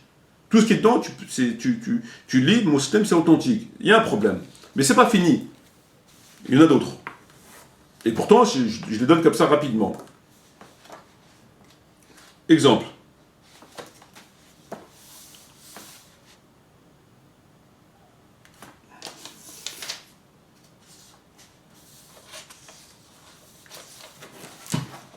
Page, livre de la prière, as-salat, page 664. Ce verset, écoutez-moi bien, ce verset descendit alors que le messager d'Allah ne prêchait pas encore en public à la Mecque. Lorsqu'il priait avec ses compagnons, il a élevé la voix en récitant le Coran. Mais quand les polythéistes l'entendaient, ils blasphémaient le Coran. Celui qui celui qui le révélait et celui qui le transmettait. Allah dit alors au prophète, ne récite pas à haute voix durant la prière, car les polythéistes entendraient ta récitation, et ne la baisse pas trop. Pour tes compagnons, fais-le entendre le Coran, mais ne hausse pas la voix de cette façon. Cherche le juste milieu, entre la voix haute et la voix basse. Tout le monde connaît les versets qui disent, lorsque tu récites, ne lève pas ta voix haute, ni trop basse. Tout le monde le connaît ce verset. Et là, on te dit que lorsque le prophète Mohammed récitait le Coran, il élevait sa voix. Et les polythéistes l'entendaient et insultaient Allah et insultaient celui qui récite, donc le prophète. Donc je répète, ce verset descendu alors que le messager d'Allah ne prêchait pas encore en public à la Mecque, donc il était caché. Lorsqu'il priait avec ses compagnons, il élevait la voix en récitant le Coran. Il élevait la voix. Mais quand les polythéistes l'entendaient, ils blasphémaient. Le Coran, celui qui l'a révélé et celui qui le transmettait. Donc Allah et le prophète. Allah le Très-Haut dit alors au prophète, ne récite pas à voix haute durant ta prière, etc. Donc il dit au prophète, lorsque tu récites le Coran, il ne faut pas le réciter à voix haute, ni à voix trop basse, pour que tes compagnons puissent t'entendre. Très bien, c'est clair. Donc ce verset a été révélé par rapport à cette situation et parce que les gens insultaient, etc., les polythéistes. Ok. Lorsque vous prenez à la page 365, numéro 1002, il est dit, concernant la parole du Très-Haut, dont ta prière ne récite pas à haute voix et ne la baisse pas trop, donc le même verset précédent, dont ta prière ne récite pas à voix haute et ne la baisse pas trop, elle déclara, donc ça c'est rapporté par Aïcha, radiallahu anha, elle déclara, ce verset a été révélé au sujet de l'invocation, dua, et non pas du Coran. Donc vous avez deux textes. Le premier vous dit que lorsque le prophète priait, etc., les gens insultaient les polythéistes, et donc Dieu lui dit, ne récite pas trop haut le Coran, ni trop bas, ni trop haut parce que les autres vont t'entendre, ils vont t'insulter, et ni trop bas parce qu'il faut que tes compagnons les entendent. Donc ce verset était révélé par rapport au Coran, et Aïcha a dit, ce verset était révélé par rapport aux invocations, et non pas par rapport au Coran. Ad-Dua. Ad-Dua, c'est pas le Coran. Donc ou ce verset était révélé pour le Coran, ou pour Dua. C'est pas possible les deux, c'est un des deux. Ça ne peut pas être les deux. Coran ou Dua. Deuxième exemple. Prenons le volume 2.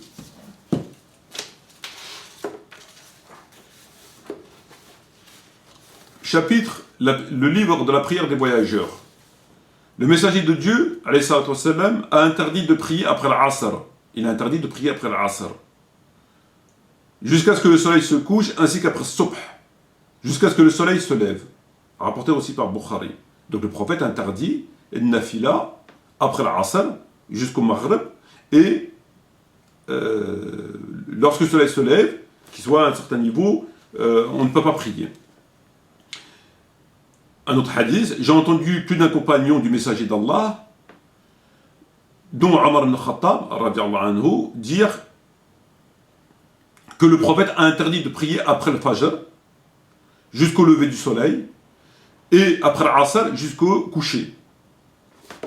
Donc il interdit tel moment et tel moment, jusqu'au lever du soleil, le Fajr jusqu'au lever du soleil, et Nafila de 2 rak'a, enfin Nafila, après l'Asr jusqu'au coucher. C'est ce qui est écrit.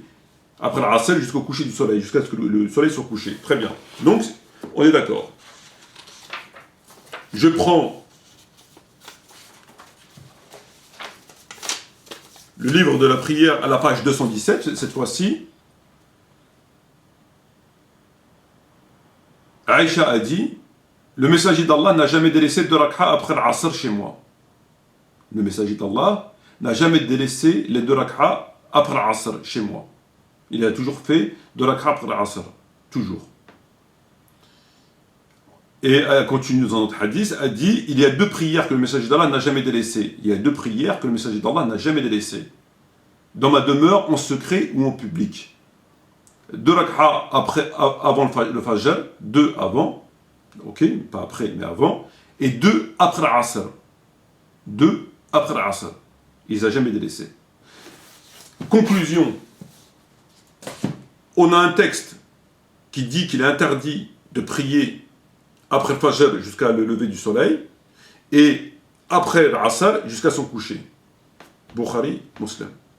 Dans un autre texte, il est dit que le prophète n'a jamais omis de faire 2 rak'a avant le Fajr, de mémoire. En tout cas, il n'a jamais omis de faire 2 rak'a après le Fajr. Jamais. Ni en privé, ni en public. Après le Fajr. Après le Fajr. Après l'Asr, excusez-moi. Après l'Asr. Il n'a jamais omis. En public ou en secret. C'est ce qu'elle a dit. Donc il y a un problème. D'un côté, on vous dit qu'il est interdit de prier une nafila après l'Asr, salat al-Asr. Et de l'autre côté, on vous dit que le prophète n'a jamais omis de faire 2 rak'a après l'Asr. Elle dit bien après l'Asr. Elle dit pas après le coucher, ou elle dit après l'Asr. Il n'a jamais omis. Il y a une contradiction. Ou c'est celui-là, ou c'est l'autre. Ça ne peut pas être les deux. Dernier exemple, volume 5.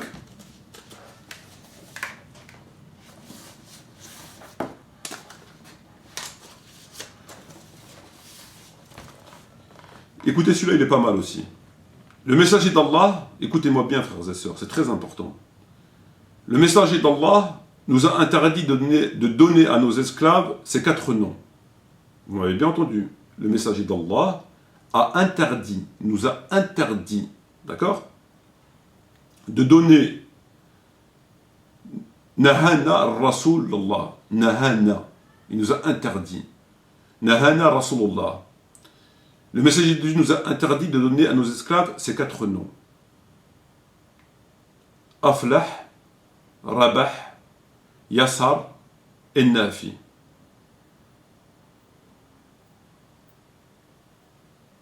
Aflaha en arabe, wa Rabaha, wa Yassarin, wa Nafi'an.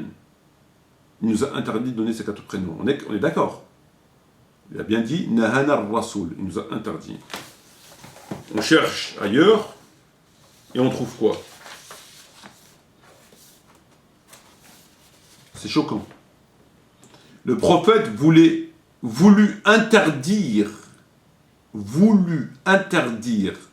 qu'on donne des noms tels que Ya Allah, Baraka. Donc ceux-là, ils ne sont pas dans les précédents, on est d'accord, ça n'a rien à voir. Mais là, ça va voir. Yaflah, on l'a cité. Yassar, on l'a cité. Nafi, on l'a cité. Et là, Laflah, on l'a. Yassar, on l'a. Nafi, on l'a. Et Rabah, il est ici, mais il n'est pas là. Donc, dans le précédent, Aflaha, Yassar et Nafi, le prophète a interdit les donner. Et Rabah. Donc le prophète interdit Aflah, Rabah, Yassar et Nafi, dans le premier hadith. L'autre hadith, il dit, le prophète voulait interdire qu'on donne ces noms tels que Yaflah, donc on l'a ici, Yassar, on l'a ici, et Nafi, on l'a ici. Le seul qui n'a pas, ici il y a Rabah, et ici on ne trouve pas Rabah. Il dit Ya'la, Baraka, etc.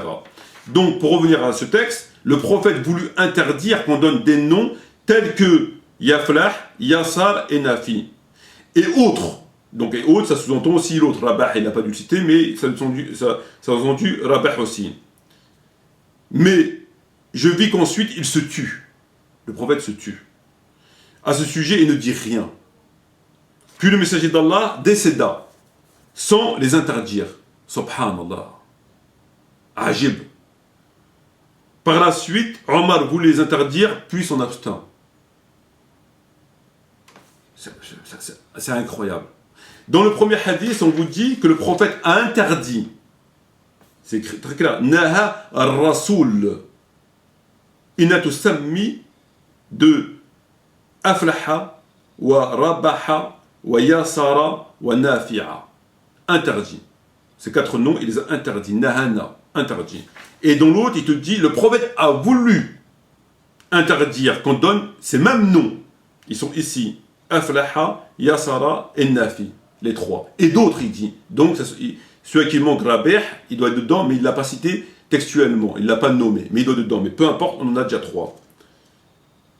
Et il te dit qu'ensuite il se tue et qu'il est mort sans les interdire. Et qu'Omar voulait les interdire, mais il ne les a pas interdits. C'est quoi ça? Qu'est-ce que c'est que ça? Qu'est-ce que c'est que ça? Il y a un problème. D'un côté, on vous dit que le prophète a interdit ses noms, c'est clair. Nahana ar-Rasul, donc de donner ses 4 prénoms, ok. C'est bon, ça, Muslim. Le prophète nous a interdit d'appeler, voilà, je le mets dans un livre, je le mets dans un texte, c'est bon, Muslim. L'autre côté te dit que le prophète voulait les interdire, a voulu, mais il est mort sans les interdire. Et Omar ibn Khattab voulait les interdire, mais il s'est abstenu de les interdire. Il n'y a pas une contradiction là. C'est qui le bon? Il les a interdits ou il les a pas interdits? Il les a interdits ou il les a pas interdits? Il faudrait savoir. Donc voilà où on en est. Et on fera une étude du Sahih Muslim al-Bukhari, on verra qu'il y a des choses dramatiques. Mais vraiment dramatiques. Là, c'est une contradiction. Il n'y a pas de question de tafsir, il n'y a pas de question d'abroger, il n'y a rien. C'est évident que c'est une contradiction. C'est où il les a interdits, ou il a voulu les interdire. Mais ça ne peut pas être les deux. Donc la personne qui va vouloir argumenter avec Bukhari ou avec Muslim en mettant hadith, il dit, parce que pour eux il suffit de dire Sahih Muslim, ça suffit. Tout est authentique. Donc Sahih Muslim, ça suffit. Il va vous faire un livre, il va vous dire voilà, le prophète il a interdit. Comment tu t'appelles? Nafi, ah c'est haram. Ah bon? Bah oui. Pourquoi c'est haram? Bah parce que le prophète dans Sahih Muslim il a dit il s'est interdit. Ah bon, t'as le dalil? Bien sûr. Ah oui, c'est vrai. Nahana ar-Rasul, oui c'est vrai. Il a interdit. Voilà. Il s'égare. Alors qu'en vérité, dans l'autre, il te dit il a voulu interdire. Alors c'est lequel le bon? Il l'a interdit ou il a voulu interdire? Là, on ne peut pas parler de tafsir, parce que c'est clair. On ne peut pas parler d'abroger, parce que un il te dit il a interdit, c'est clair, il l'a interdit. Et l'autre il dit il a voulu interdire. Donc on ne peut pas parler d'abroger, il n'y a pas l'abrogation en rentrant les deux comptes. Parce qu'il dit il n'a pas interdit. Donc c'est clair. Donc frère, pour revenir à ta question, cher frère, lorsque tu lis ça dans ce livre, les lacunes qu'il peut y avoir, les contradictions qu'il peut y avoir, il n'est pas étonnant qu'on puisse trouver des aberrations comme le fait que le prophète a autorisé à l'adulte, et on attribue ce propos à Aïcha, à la femme d'allaiter l'adulte. C'est pas étonnant, parce que regarde ce qu'on trouve dedans. Il y en a d'autres, ça prouve bien qu'il y a un problème dans ces livres. Ça prouve bien qu'il y a un problème, que tout n'est pas authentique, qu'il y a un problème. C'est évident. De surcroît, frère, donc ces livres-là, il y a un problème dans ces livres. C'est pas ce qu'on pense. Lorsqu'on a une grande idée de ces ouvrages-là, lorsqu'on a une haute idée, effectivement, on ne peut pas le remettre en question. On va dire, ouais, mais c'est Sahih Muslim. Donc on va chercher le problème ailleurs. Comme les chiites, eux, ils vont dire que c'est Aïcha comme les pervertis, comme ils le disent, elle l'a autorisé, etc. Ils en rigolent. Pour eux, c'est bon, il n'y a pas de problème. Et les sunnites, ils vont essayer de l'expliquer tant bien que de mal. Mais ça tient pas. L'autre, il va dire ça, ouais, mais c'est pas bon, ouais, mais c'est pas. Ceci, on va dire qu'il faut, non, mais c'est pas bon, c'est dans Muslim. Bon, tu dis qu'on met dans un verre, mais si tu mets dans un verre, ça fait bizarre quand même. Parce que, tu vois, ils vont essayer de trouver. En fait, c'est du bricolage. Ils essayent de trouver une réponse.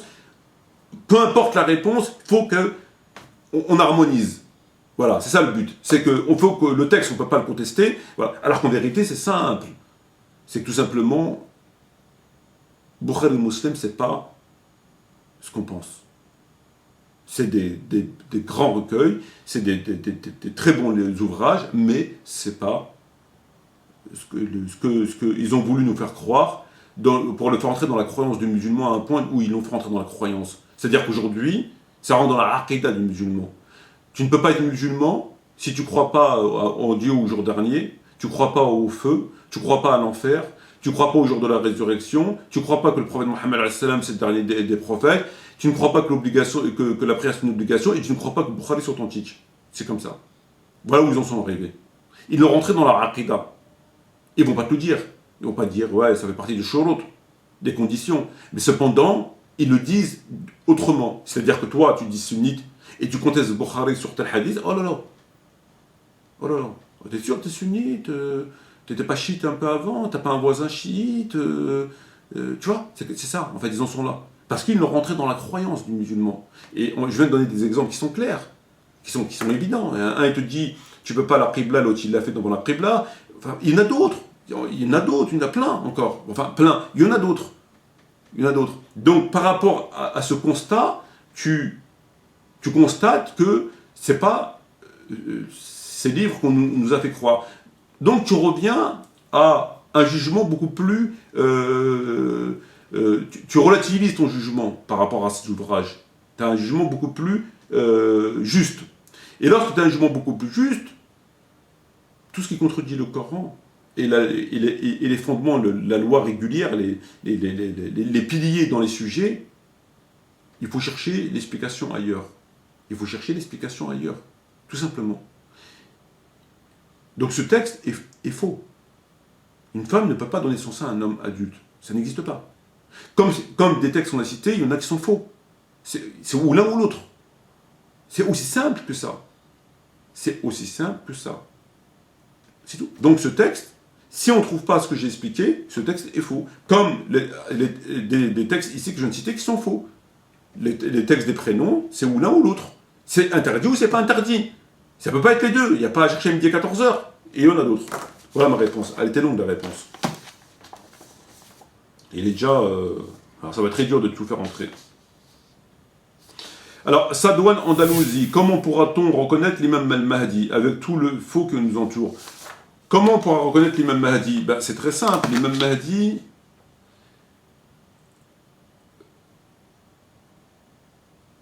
C'est simple. Il n'y a pas besoin de... Il y aura toujours le doute pour les gens qui ne veulent pas. Je doute fort que si l'imam Mahdi soit sunnite, les chiites vont le reconnaître. À part des chiites qui vont... voilà, sincères et qui vont accepter, par exemple. Parce qu'il ne sera pas chiite. Bon. Et s'il est chiite, beaucoup de sunnites vont dire non. Ça, c'est évident. Donc, il y aura une partie de la Oumma mondiale qui ne va pas le reconnaître. Et peut-être même jusqu'à sa mort. Parce que, voilà, c'est des sectaires extrémistes. Bon. Il y en a d'autres qui vont laisser tomber leur sectarisme et se dire, bon, on était dans l'erreur. Et qui vont l'accepter. Qu'ils soient sunnites, qu'ils soient chiites, peu importe. Donc, c'est pas tout le monde qui va le reconnaître. C'est pas tout le monde. Ça, c'est le premier des points. Et comment on va le reconnaître? On va le reconnaître tout simplement par les pouvoirs invisibles que Dieu va lui donner. C'est-à-dire qu'il va faire des choses qui vont prouver qu'à défaut qu'on puisse penser que c'est le Mahdi, que c'est un exemplaire musulman qu'il faut suivre. Simplement. Voilà. C'est-à-dire que, même si... Parce que ce n'est pas des pouvoirs, il ne va pas ouvrir le ciel, il ne va pas ouvrir la mer. La mer, Allah, il l'a ouvert une fois pour Moïse, je doute fort qu'il l'ouvre une deuxième fois pour qui que ce soit. Donc, il ne va pas faire tout ça. Mais Allah va lui donner une qualité tellement élevée dans la piété, dans l'exemplarité, dans ce qu'il va faire dans le monde, voilà, dans ce qu'il va entreprendre, qui va être suivi. Et que lui et ceux qui vont le suivre vont réussir ce qu'ils vont entreprendre. Notamment la libération de la Palestine. Donc voilà. Donc en fait, les gens qui recherchent la vérité parmi les frères et les sœurs, qui recherchent la vérité, qui ne recherchent pas le sectarisme, qui recherchent la vérité. Bon, ils ont affaire à quelqu'un qui dit la vérité. Ils entendent quelqu'un qui dit la vérité, ils entendent quelqu'un qui œuvre, ils entendent quelqu'un qui fait, ils entendent quelqu'un qui fait avancer l'islam, même s'ils sont à des milliers de kilomètres. Ils vont adhérer à son combat, obligatoirement. Ou alors, ce sont des hypocrites ou des gens... voilà. Et les hypocrites ne vont pas le suivre. Ils vont dire, oui, c'est un terroriste, c'est un égaré, bien sûr, il va subir la même chose que les autres. Il va subir la même chose que tous les prédicateurs sincères. Simplement que lui va réussir, parce que il est envoyé pour ça. Mais sans que il y aura toujours le doute comme on l'a vis-à-vis d'Allah. Les gens, Allah, même si on a des signes manifestes de son existence, on en a. Bon. Mais néanmoins, il a laissé ce doute-là. C'est-à-dire qu'il reste dans l'invisible, qu'on ne le voit pas, on ne l'entend pas, on ne voit pas des anges marcher dans les rues. Donc il faut que c'est ça la foi d'un musulman, la foi de l'homme pour qu'il puisse être jugé, c'est qu'on laisse une part de possibilité de nier. Bêtement si on veut, bref. Sinon tout le monde, s'il y avait la preuve irréfutable, tout le monde serait musulman, toute l'humanité, s'il y avait la preuve irréfutable.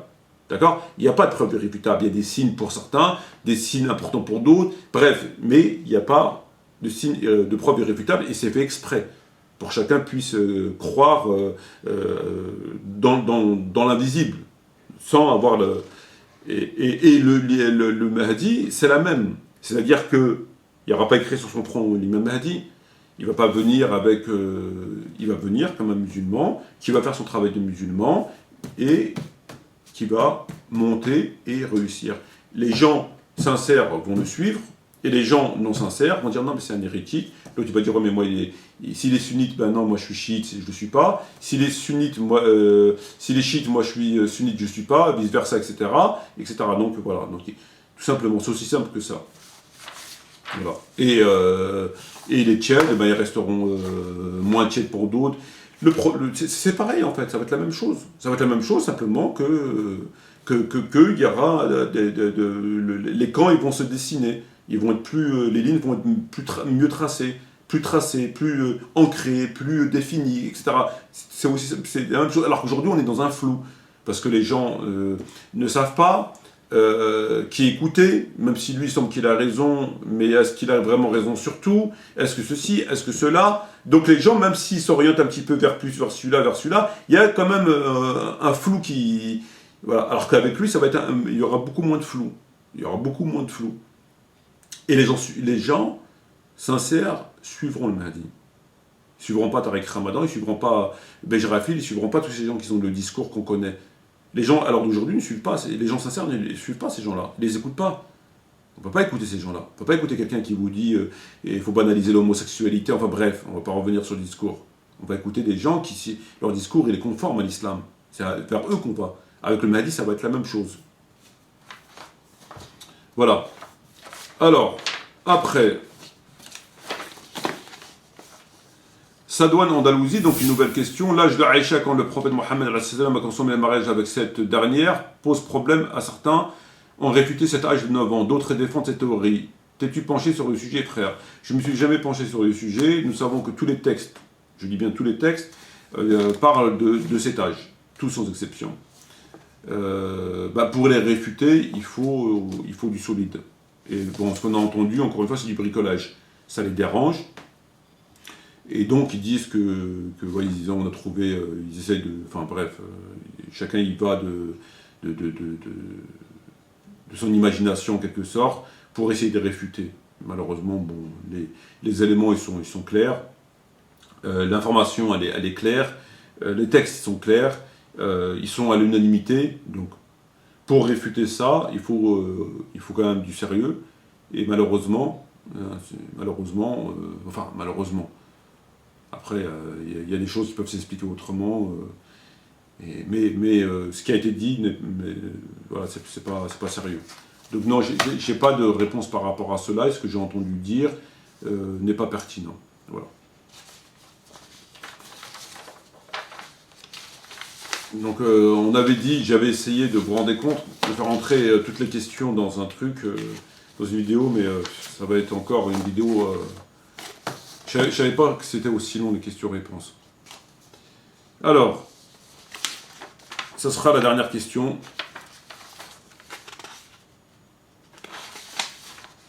On fera la dernière question et malheureusement, on va la faire en plusieurs temps, malheureusement. Et là, c'est une question qui est longue. Donc, dernière question. Dernière question pour cette vidéo. El-Nous. Assalamu alaikum maman, alaikum salam très cher frère. Dans ta dernière vidéo question-réponse, je t'ai posé des questions sur la zakat, car connaissant ta position sur le sujet, je cherchais plus de précisions et surtout des preuves concernant ton avis, à savoir qu'un musulman ne doit plus payer la zakat en l'absence d'État islamique. Mais on sait que la zakat est un pilier essentiel qui définit si la personne a le statut de musulman ou non. On sait aussi qu'un pilier symbolise une base et que s'il n'y a pas de base, il n'y a rien. Personnellement, je me dis qu'il est impossible de penser qu'Allah nous aurait donné un pilier capable de disparaître ou d'être suspendu. Il est même impossible de penser qu'Allah aurait accordé aux pauvres le droit d'obtenir cette zakat, mais aujourd'hui, on ne la paye plus. Jusqu'à preuve du contraire, l'attestation de foi, la salat et la zakat sont valables en tout temps et aucun musulman ne peut s'y soustraire. Quant à l'État islamique, récolter la zakat est une des fonctions car il doit veiller à ce que les musulmans remplissent leurs obligations et ne transgressent pas, ordonner le bien, interdire le mal. Mais Allah nous a donné les 8 catégories de personnes susceptibles de réclamer la zakat, car le Coran donc pourrait remplir cette obligation, car nous-mêmes, et conserver la finalité de l'intention. Et ce n'est pas la philo, mais une réflexion qui pourrait faire tout musulman et craindre le châtiment d'Allah. Alors je te demande, où sont les textes ou preuves qui précisent que sans un État islamique, si ce pilier disparaît, sans État islamique, ce pilier disparaît, et les musulmans ne doivent plus rien payer. Et là, je te demande pas de me citer les endroits où on apprend que la zakat était récoltée sur ça. Nous sommes d'accord, mais vraiment d'expliquer avec preuve en quoi les piliers n'est plus valable. Pour toi, il est impossible qu'un musulman vive 80 ans sans jamais payer la zakat. Pas de purification, etc. Sous prétexte qu'il n'y a pas d'État islamique, je suis juste à la recherche de vérité car tout me brûle la poitrine fraternellement. Ok. Alors, si je comprends bien le raisonnement du frère, il me dit que effectivement, la zakat, il reconnaît qu'elle doit être versée au Beit el-Mal, trésor public. Néanmoins, il considère que le fait que ce soit un pilier de l'islam, Dieu ne peut pas ordonner le respect d'un pilier et que ce pilier ne peut pas être accepté, respecté. Pour lui, c'est pas concevable. Dieu nous ordonne un pilier, de respecter un pilier, mais par rapport au temps, à l'époque, etc., on ne peut pas respecter ce pilier. Pour lui, c'est pas possible. C'est un pilier. Pour Dieu, c'est un pilier. C'est un pilier, donc si c'est un pilier, Dieu forcément nous laisse toujours la possibilité de le respecter. C'est pas possible qu'on ne peut pas respecter un pilier. Voilà, c'est ce qu'il nous dit le frère. Donc en fait le frère voudrait que il me dit par contre il reconnaît qu'on doit la verser au Beit el-Mal, mais lui ce qu'il veut savoir maintenant c'est que sans État islamique, la preuve que son État islamique, ce pilier disparaît. Voilà. Voilà, donc il veut la preuve que son État islamique, ce pilier disparaît. D'accord. Pour toi, il est possible qu'un musulman vive 81 sans jamais payer la zakat, sous prétexte qu'il n'y a pas d'État islamique. D'accord. Oui, ben, d'accord. Bon. Alors. Donc ta question, en fait, tu as reformulé ta question. Tu reconnais que la zakat doit être payée au Beit el-Mal, parce qu'on a des preuves, donc c'est pas possible de la contester. Néanmoins, maintenant, tu reformules ta question par le fait que, effectivement, on doit payer la zakat au trésor public, c'est un fait, mais maintenant tu voudrais la preuve qu'en l'absence de trésor public, il est interdit de la payer quand même. Voilà. Alors, la zakat, c'est la purification de nos biens. Notre argent. On est d'accord. Et donc, on purifie notre argent par la zakat. Notre argent. Purifie par la zakat. Très bien. Est-ce que notre argent, en tant que musulmans qui vivons par exemple en France, est halal? Déjà pour commencer. Est-ce que la zakat purifie notre argent, nous qui vivons en France? Par exemple. Voilà. On va reprendre tout à la base. Est-ce que ça purifie? Est-ce que vous croyez que l'argent que vous gagnez en travaillant pour les kuffars, en payant des impôts, l'argent que vous percevez de l'État dans ce système économique, capitaliste, etc., est-ce que vous pensez que votre argent est halal?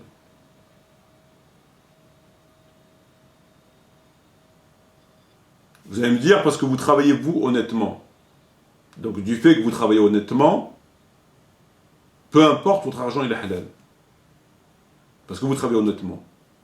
Mais vous travaillez honnêtement par rapport à quelle définition de l'honnêteté? L'honnêteté par rapport au système. Vous êtes honnête conformément aux lois de la République. Est-ce que vous êtes honnête par rapport à la charia? Est-ce que être honnête par rapport à la loi de la République veut dire obligatoirement que vous êtes honnête par rapport à la charia?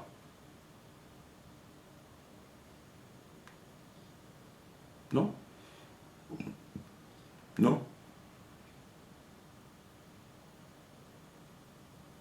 Vous êtes honnête par rapport au système, oui. Vous travaillez, vous payez vos impôts, vous payez votre TVA, etc., etc. Vous percevez des allocations familiales, etc. Bref, Donc tout cet argent qui transite, etc., il n'y a pas de problème par rapport au service. Mais est-ce que vous êtes honnête par rapport à la charia? Non. Ce sont deux lois différentes. Ce sont deux procédures différentes. Loi pénale différente, loi civile différente, loi commerciale différente, etc. Il est bien évident que si je prends le code pénal, c'est pas comme le Coran. Est-ce que vous pouvez me dire aujourd'hui, sincèrement, que vous pouvez respecter la loi de la République tout en respectant la charia, tout en n'étant pas en contradiction avec la charia? C'est impossible. C'est plus un grand écart, c'est impossible. Si on respecte la charia, on est en contradiction avec la loi de la République. Et si on respecte la loi de la République, on est en contradiction avec la charia. Certains ont fait leur choix, comme Tariq Ramadan, lorsqu'il dit c'est la loi des républiques qu'il faut respecter avant la charia. La stricte observance des lois du pays où on réside, même si elles s'opposent au Coran. Oui, la stricte observance des lois où on réside. Si c'est votre choix, il n'y a pas de souci. Si vous estimez que vous avez le droit et que c'est conforme à la religion, que les lois de l'homme soient au-dessus de celles révélées par Allah et par le prophète Mohammed et appliquées par le prophète, et légiférées en partie aussi par le prophète, sur d'autres points, c'est votre droit. Mais à un moment donné, il faut être cohérent. Ça, c'est déjà une première question. Donc votre argent, de toute évidence, notre argent, n'est pas halal. On regarde la loi. C'est une évidence. Même si on travaille de façon légale en France, notre argent, il n'est pas licite. Il n'est pas licite. Parce qu'on fait des choses qui sont en contradiction avec la religion, parce qu'on alimente un système qui est en contradiction avec la religion, etc., etc., etc. Il n'est pas licite. Donc, parler de la zakat après, et en disant on paie la zakat pour purifier notre argent, il y a quelque chose qui ne va pas. Forcément, il y a quelque chose qui ne va pas. On purifie de l'argent qui lui-même est de provenance supposée licite au moins. À défaut d'être licite, supposée licite. Mais on est quand même malvenu de vouloir prétendre à purifier notre argent lorsqu'on sait que notre argent vient de là où il vient, c'est-à-dire de ce système-là. Ça me semble évident. Donc là, déjà une interrogation. Ensuite, la zakat est un impôt étatique. On doit obligatoirement la verser à l'État. C'est la loi. Comme même il y a 8 catégories de personnes, ce n'est pas la question. C'est la loi. Aujourd'hui, comme ces prédicateurs égarés et égareurs ne veulent pas vous le dire parce que ça engendrerait des questionnements de votre tête, ils font abstraction de cette obligation, mais vous détournent par d'autres moyens qu'on connaît. Et cela est un égarement. C'est un égarement. Donc, pour revenir à ta question, je te dis et je te redis que l'argent, comme je viens de le dire, donc je ne l'avais pas stipulé, je le stipule maintenant, mais que la zakat doit être versée, et si on ne la verse pas à l'État, on fait une bid'a. C'est ce qu'on appelle une bid'a. C'est tout. C'est aussi simple que ça. On fait une bid'a. Voilà. C'est quand même pas, on ne va pas remettre sur le compte de l'islam, ou sur le compte d'un raisonnement quelconque, le fait que ça rejoint la question du califat. Parce que tu focalises sur le fait que ce soit un pilier, et qu'un pilier ne peut pas rester sans application parce que c'est un pilier. Mais est-ce que les autres piliers du tawhid ils sont respectés? Est-ce que le pilier du califat est respecté? Non. Est-ce qu'il est pensable que des musulmans vivent sans calife? Ça n'existe pas. C'est un pilier. Ça n'existe pas. Celui qui meurt éloigné de la communauté meurt d'une mort de la jahiliya, etc. Ça n'existe pas. Il ne peut pas y avoir d'islam. D'ailleurs, la zakat, ceux qui ne donnent pas la zakat ne peuvent même pas aller dans la sourate Tawbah qui dit de mémoire. Enfin, on y reviendra plus en détail la prochaine fois, Inch'Allah. Donc, je te réponds encore une fois pour la dernière fois. La zakat doit être donnée au trésor public. Pas trésor public, on ne peut pas la donner. Ceux qui veulent bidouiller et bricoler, qu'ils le fassent. Mais qu'ils sachent que ce qu'ils font là, c'est une bid'a. C'est tout. Voilà. Donc, s'ils estiment qu'ils doivent adapter leur bid'a à l'époque parce que le califat, il n'existe plus, il faut être sérieux. Il est où l'islam dans tout ça? L'islam, aujourd'hui, en France, par exemple, c'est la prière. La prière, comme on peut. On travaille, on ne peut pas, etc. C'est le ramadan. Et le pèlerinage. C'est ça l'islam, c'est tout. C'est ça l'islam l'islam. Il n'y a pas que les zakat. Et tout le reste. C'est quand même incroyable qu'on puisse penser encore qu'il y a un islam en France. C'est quand même incroyable. Voilà. Donc il n'y a pas c'est la loi elle est comme ça. Il n'y a pas d'État, il n'y a pas de zakat. Et celui qui donne la zakat autrement fait une bid'a. C'est tout, c'est comme ça, c'est tout. C'est comme la prière. Quand tu fais ta prière, on te demande de tourner vers la qibla. C'est une obligation. À part si tu ne peux pas, ou les prières de nafila, ou le prophète prier sur sa monture. Mais la prière obligatoire, tu dois te tourner vers la qibla. À part, bien sûr, cas force majeure. Mais c'est la règle. Tu ne vas pas me dire maintenant, sous prétexte telle et telle chose, j'ai le droit de prier en direction de la tour Eiffel. Je veux dire, il faut arrêter de penser que le problème c'est les textes ou les autres. Ou le problème c'est les textes, ou le problème c'est Obama ou Sarkozy ou François Hollande ou je sais pas quoi. Le problème c'est nous. Il y a un moment donné, il va falloir le comprendre. Le problème, c'est nous. Le problème de l'islamophobie, c'est nous. Le problème de la zakat, c'est nous. Le problème de l'impuissance, c'est nous. Le problème de... C'est nous, le problème. Le problème, c'est nous. C'est tout. Il n'y a pas... Je ne sais même pas pourquoi on en discute encore. Voilà. Donc, malheureusement, la vidéo arrive à son terme. Ça ne sert à rien de continuer plus... parce que le temps serait beaucoup trop long. Donc, je vous ai répondu à ces questions. Et Inch'Allah, on la fera, ça prendra le temps que ça prendra. Et on abordera donc la deuxième, probablement une troisième partie.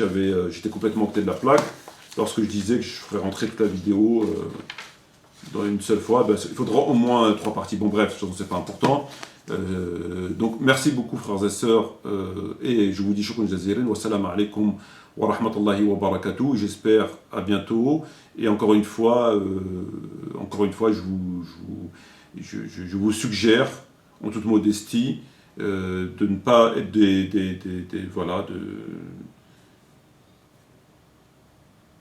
Faites quelque chose pour l'islam. Faites quelque chose en conformité avec la loi française. Ne tombez pas sous le coup de la loi française. Faites quelque chose pour l'islam. Faites des vidéos. Faites vraiment ce que vous pouvez pour l'islam, dans la mesure de vos moyens. Voilà. Mais ne rien faire, ce sera la pire des décisions. Ne rien faire serait la pire des décisions. Parce que ce qui remplira le plateau, ce sont les œuvres. Alladhina amanu wa amilu. Amanu wa amilu. Donc faites. Ça vous servira, Inch'Allah, le jour de la résurrection. Et celui qui va vers Dieu, Dieu va vers lui. Voilà, sur ce, merci beaucoup, frères et sœurs, de votre attention. Et Inch'Allah, à bientôt pour d'autres vidéos. Et salam alaikum wa rahmatullahi wa barakatuh.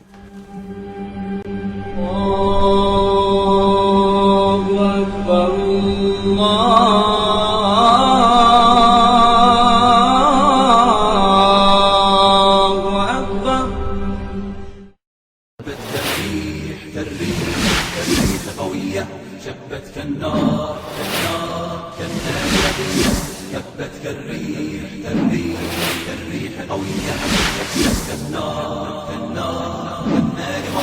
سارت بالعزم فتية طارت كالصقر أبية طارت كالصقر أبية أهلا أهلا قافلتي يا قافلتي المهنية